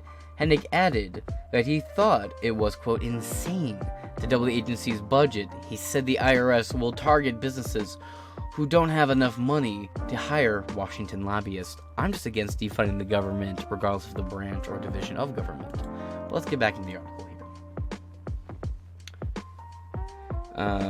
Democrats' budget reconciliation law included almost $80 billion in mandatory funding for the IRS. Read that part. Republicans' bill to rescind much of that funding would cost the federal government $114 billion over the next decade, according to the Congressional Budget Office. Treasury Secretary Janet L. Yellen directed the IRS not to use any of the money to increase audits of households or small businesses making under $400,000 per year, after President Joe Biden pledged not to raise taxes on people with income below that threshold. That didn't really work out because taxes have been on the rise unilaterally across the board. So, much like Walker Bush before him, read my lips. Bullshit. House Republicans' legislation would allow wealthy and corporate tax evaders to continue avoiding tax owed, increasing the burden on honest, hardworking families who pay their taxes with every paycheck, a Treasury spokesperson said in a statement, citing a plunge in IRS audits of millionaires over the last decade and the need for funding to narrow the gap between taxes owed and paid to the federal government. In a separate statement of administration policy, the White House said Biden would veto the bill if it somehow made it to his desk. Republicans have decried Democrats' IRS funding, saying it would still lead to more enforcement against everyday Americans and small businesses. House Ways and Means Committee member Adrian Smith of Nebraska introduced Republicans' bill last Congress. He said in a statement at the time that the IRS had lost touch with its mission of serving the taxpayers. Quote, American families don't need more audits and red tape, and this bill will help ensure hardworking taxpayers receive satisfactory customer service without having to fear a supercharged IRS, Smith said. Just make taxation theft again. I have a hat for it. When asked whether rescinding much of the $80 billion could be a GOP demand in fiscal negotiations this year, Smith said, "Constituents are frustrated with IRS operations, so Republicans need to be diligent in our efforts to bring about positive change to the IRS. The legislation would leave in place almost $3.2 billion for taxpayer services and over $4.7 billion for modernization of the IRS dated systems and technology. Both are typically accounts with bipartisan backing and help." Move this a little closer here. Okay. Modernizing systems and technology. Both are typically accounts with bipartisan backing and help fund initiatives to improve customer service. The bill would rescind unobligated balances, including $45.6 billion devoted to enforcement and $25.3 billion for operations support and other smaller targets, including the following. Point 1. $15 million for task forces designed to free IRS run online tax filing systems. Point 2. $403 million for the Treasury Inspector General for tax administrations. And 3. $104 million for Treasurer's Office of Tax Policy. This is money being taken away from these departments, by the way. You'd love to see it. $153 million for the U.S. Tax Court, and the last point is $50 million for Treasury to oversee support of the IRS as it rolls out the new mandatory funding. And that is the end of this article from the Tyler Morning Telegraph, article by Lauren Weiss of GQ. Roll call. Now we're going to hop over here. The Post-Millennial. Breaking: GOP-led House votes to end funding for 87,000 IRS agents. Nice. During his opening remarks, Speaker McCarthy pledged that the first bill brought to the chamber would be to repeal the funding for the 87,000 IRS agents. But from the Post-Millennial, article is by... I don't see a name. Article just appears to be by the Post-Millennial. Now, Holmes. This was a serious terrorist organization. Yeah, that has nothing to do with what I'm talking about, so let's move on. House of Representatives fulfilled Speaker Kevin McCarthy's promise to prevent the Internal Revenue Service from hiring 87,000 new agents and conducting new audits on Americans by voting to rescind over $70 billion in funding to the agency Monday night. The Family and Small Business Taxpayer Protection Act, sponsored by Rep. Adrian Smith, a Republican from Nebraska, we just talked about him, and Rep. Michael Steele, a Republican from California. Michael Steele is actually kind of cool.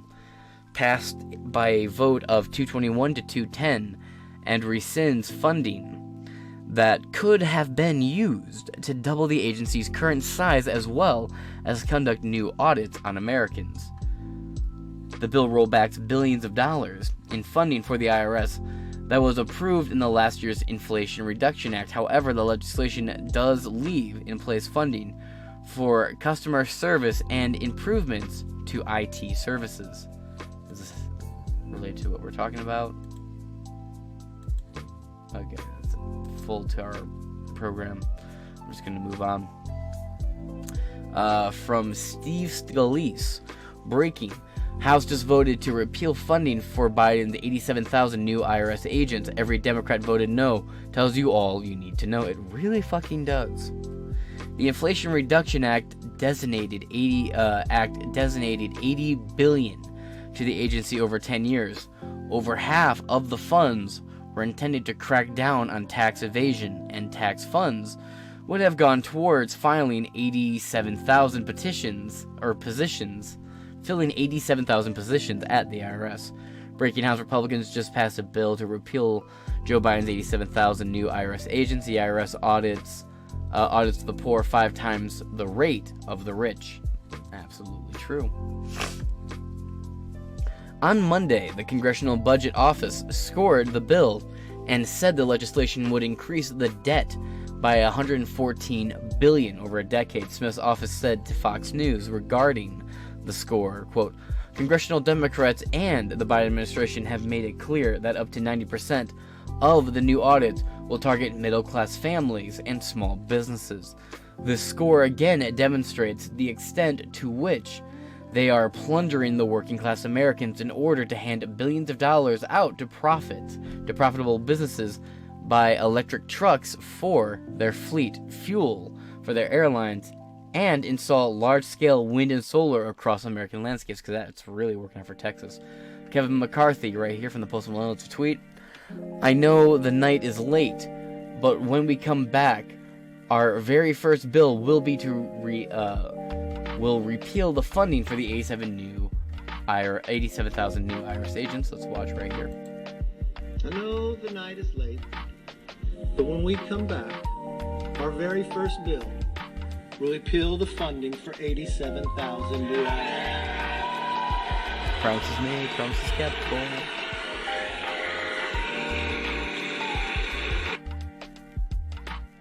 I love the memes around these Democrats' faces.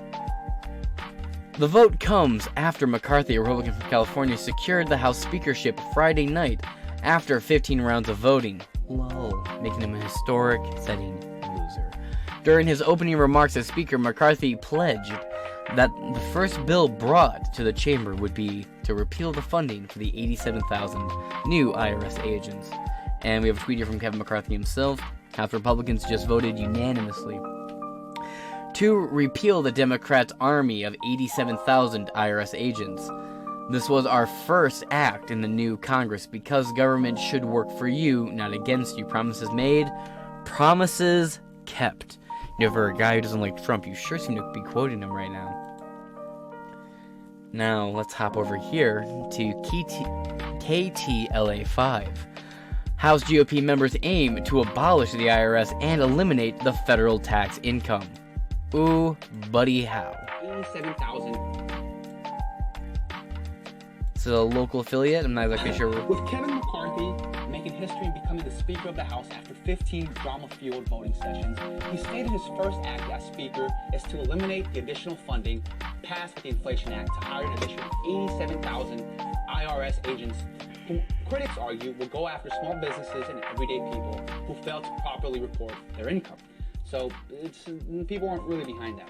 Instead, House Republicans are introducing a bill titled the Fair Tax Act, which aims to completely abolish the IRS and replace the federal income tax scheme as we know it with a national consumption tax.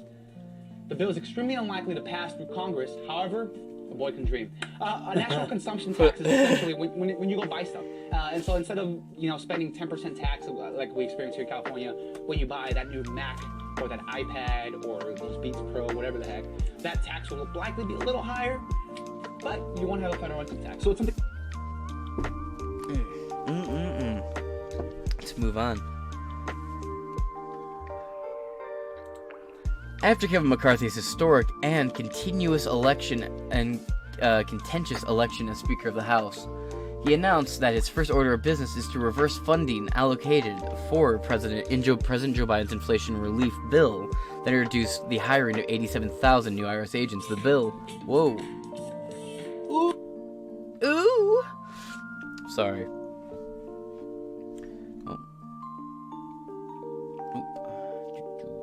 The bill, first introduced by Georgia Republican Buddy Carter and called the Fair Tax Act, aims to cut the hiring of these agents and even goes as far as to end funding for the entire IRS as a government agency. Furthermore, the bill seeks to eliminate the federal income tax scheme as we know it and replace it with a simplified national consumption tax. Instead of adding 87,000 new IRS agents to weaponize the IRS against small business owners and middle-class Americans, the bill will eliminate the need for the department entirely by simplifying the tax code with provisions that work for the American people and encourage the growth and innovation. Rep. Carter said in a press release obtained by Fox News. I don't know why I said 5, my bad. the bill has significant hurdles to overcome to becoming law, and is unlikely to pass both houses and Congress. Now, here's the thing. I'm just happy to see it. And now we're going to end on one of my favorite punching bags of a news outlet. Fox News. Oops. Hold on. Silence. Just for the last article, and a little bit of a victory lap. Why not? Biden adamantly opposes GOP bill to abolish the IRS, eliminate income tax, and says burden will fall on middle class. Yeah, because without an IRS, we're so hindered. House to vote on Georgia Rep. Buddy Carter's Reintroduction Fair Tax Act. I have a little bit of video here. Let's see what this is. I want to start by wishing you all a very Merry Christmas, but a Christmas tree bill just passed on Capitol Hill was hardly a festive occasion. The media scrambled to keep up with this nearly $2 trillion measure that the Wall Street Journal called the ugliest omnibus bill ever. 4,000 plus pages that most members never had time to read, while MSNBC said Democrats should be ashamed for not fighting harder for COVID relief. Journalists dutifully reported that without action, the U.S. government would have defaulted. So Mitch McConnell and Chuck Schumer joined in embracing this behemoth. Politico and others kept updating what was in, what was out. There were even opposing amendments on border security that just canceled each other out. Democrats replaced a 19th century law with one spelling out that a vice president has no power to block electoral votes, as Donald Trump pressured Mike Pence to do. Some Republicans wanted to ban Chinese-owned TikTok on national security grounds, but had to settle for barring it on government devices. There was $45 billion for Ukraine, more than President Biden had asked for, and all flavors of pork, like a bailout for Maine's lobster business, not to mention extra security for former House speakers after that horrible attack on Nancy Pelosi's husband. It's been an absolute blur as journalists try to keep up with this ever-changing monstrosity, and lawmakers just wanted to race home for Christmas. I'm Howard Kurtz, and this is Media Buzz. Okay. Ahead, is Elon Musk really giving up his job as Twitter's chief executive? And the incredibly feels, in a sense, like the least of Trump's worries, but we're going to focus on it anyway. Joining us now to analyze the coverage. Yeah, I'm just moving on. I was hoping we'd have something to say about what we were covering, but I guess not. Exclusive. President Joe Biden, quote, adamantly opposes a Republican bill that the House of Representatives plans to vote on that would abolish the Internal Revenue Service and eliminate the national income tax. And he warns that the bill would end up raising taxes on the middle class. The House is set to vote on Georgia Republican Rep. Buddy Carter's Reintroduction Fair Tax Act, which aims to reel in the IRS and remove the national income tax and other taxes, and replace them with a single consumption tax. So a blanket flat tax on every single item, versus a gross government agency which at the whim raises and lowers tax rates. Yeah, I'm not really seeing where the downside here is, but okay. Leave a complaint in the comment below. But the White House is warning that the legislation would, quote, overwhelmingly shift the federal tax burden onto the American middle class and working people, while simultaneously causing prices to spike up across the board. No, you keep the prices where they are and you allow branches of the government to shut down. President Biden adamantly opposes the House Republicans' plan to force an unprecedented tax hike onto the American middle class families in exchange for yet more tax welfare for the rich and big corporations. White House Deputy Press Secretary Andrew Bates told Fox News Digital on Wednesday, quote, the president's top priority is to make more progress cutting costs for the American people, who broadly support its effort to have a multinational corporation and the richest taxpayers pay their fair share, Bates said. Weird to say while you're completely owned by them. The White House cited former President George W. Bush's panel, I fucking hate that guy, on federal tax reform, which funded the lower and middle tax income families, quote, would be especially hard hit by standalone retail sales. Standalone retail sales tax.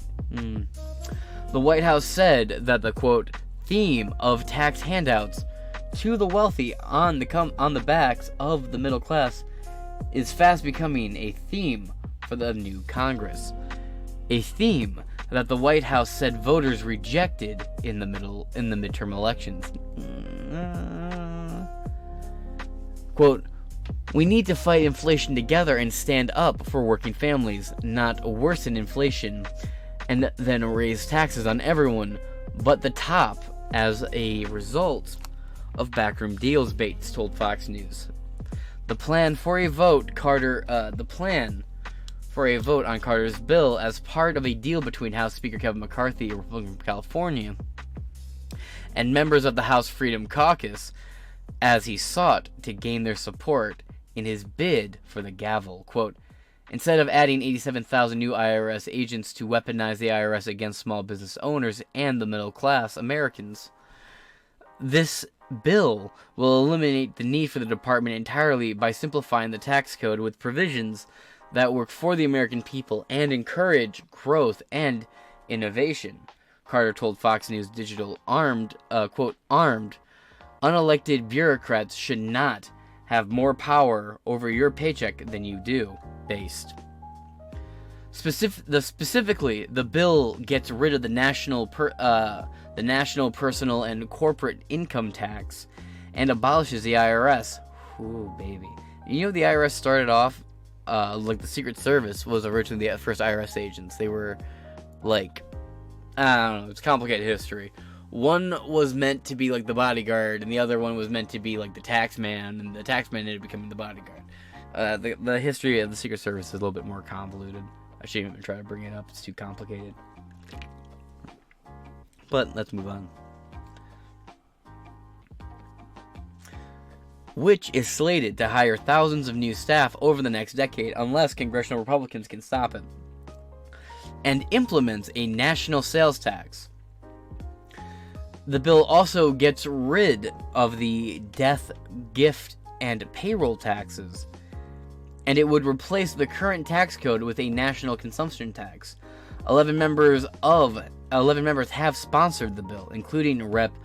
Kat Cammack, a Republican from Florida, Rep. Jeff Duncan, a Republican from South Carolina, and Rep. Bob Good, a Republican from Virginia, Rep. Andrew Clyde, a Republican from Georgia, and House Freedom Caucus Chairman Rep. Scott Perry, a Republican from Pennsylvania. The bill illustrates the hardline stance House Republicans are taking with the Biden administration and its push to expand the federal government, including the new funding that would expand the IRS. The House of Representatives Monday evening voted to rescind more than $70 billion in tax funding to the IRS, fulfilling McCarthy's campaign promise to prevent the agency from hiring tens of thousands of new agents and conducting new audits on Americans. The bill, dubbed the Family and Small Business Taxpayer Protection Act, and sponsored by Rep. Adrian Smith of Nebraska, a Republican, and Rep. Michael Steele, a Republican from California, passed the House with 221 to 210. The legislation would roll back billions of dollars of funding for the IRS approved in the Inflation Reduction Act last year, but leaves in place funding for customer services and improvements to IT services. The bill rescinds any funding that could be used to conduct new audits on Americans and funding that would double the agency's current size. The Inflation Reduction Act granted an $80 billion boost to the IRS over a 10-year period, with more than half of those funds approved, with the intention of helping the agency to crack down on tax evasion. And that is the end of this article. What a wild first couple days of the new Congress, can I just say? And it's already a lot more than I expected. We did get a large chunk of money withdrawn and defunded from the IRS. Got the IRS defunded to a large scale, and now they're trying to bring up a bill that would just completely abolish the IRS. Now, the bill to abolish the IRS absolutely will not go anywhere, unfortunately, but still, it's a symbolic victory, and I will fucking take it. That being said, this is Inside Four Walls. I've been Just James Madison, and I shall catch you guys later. Deuces.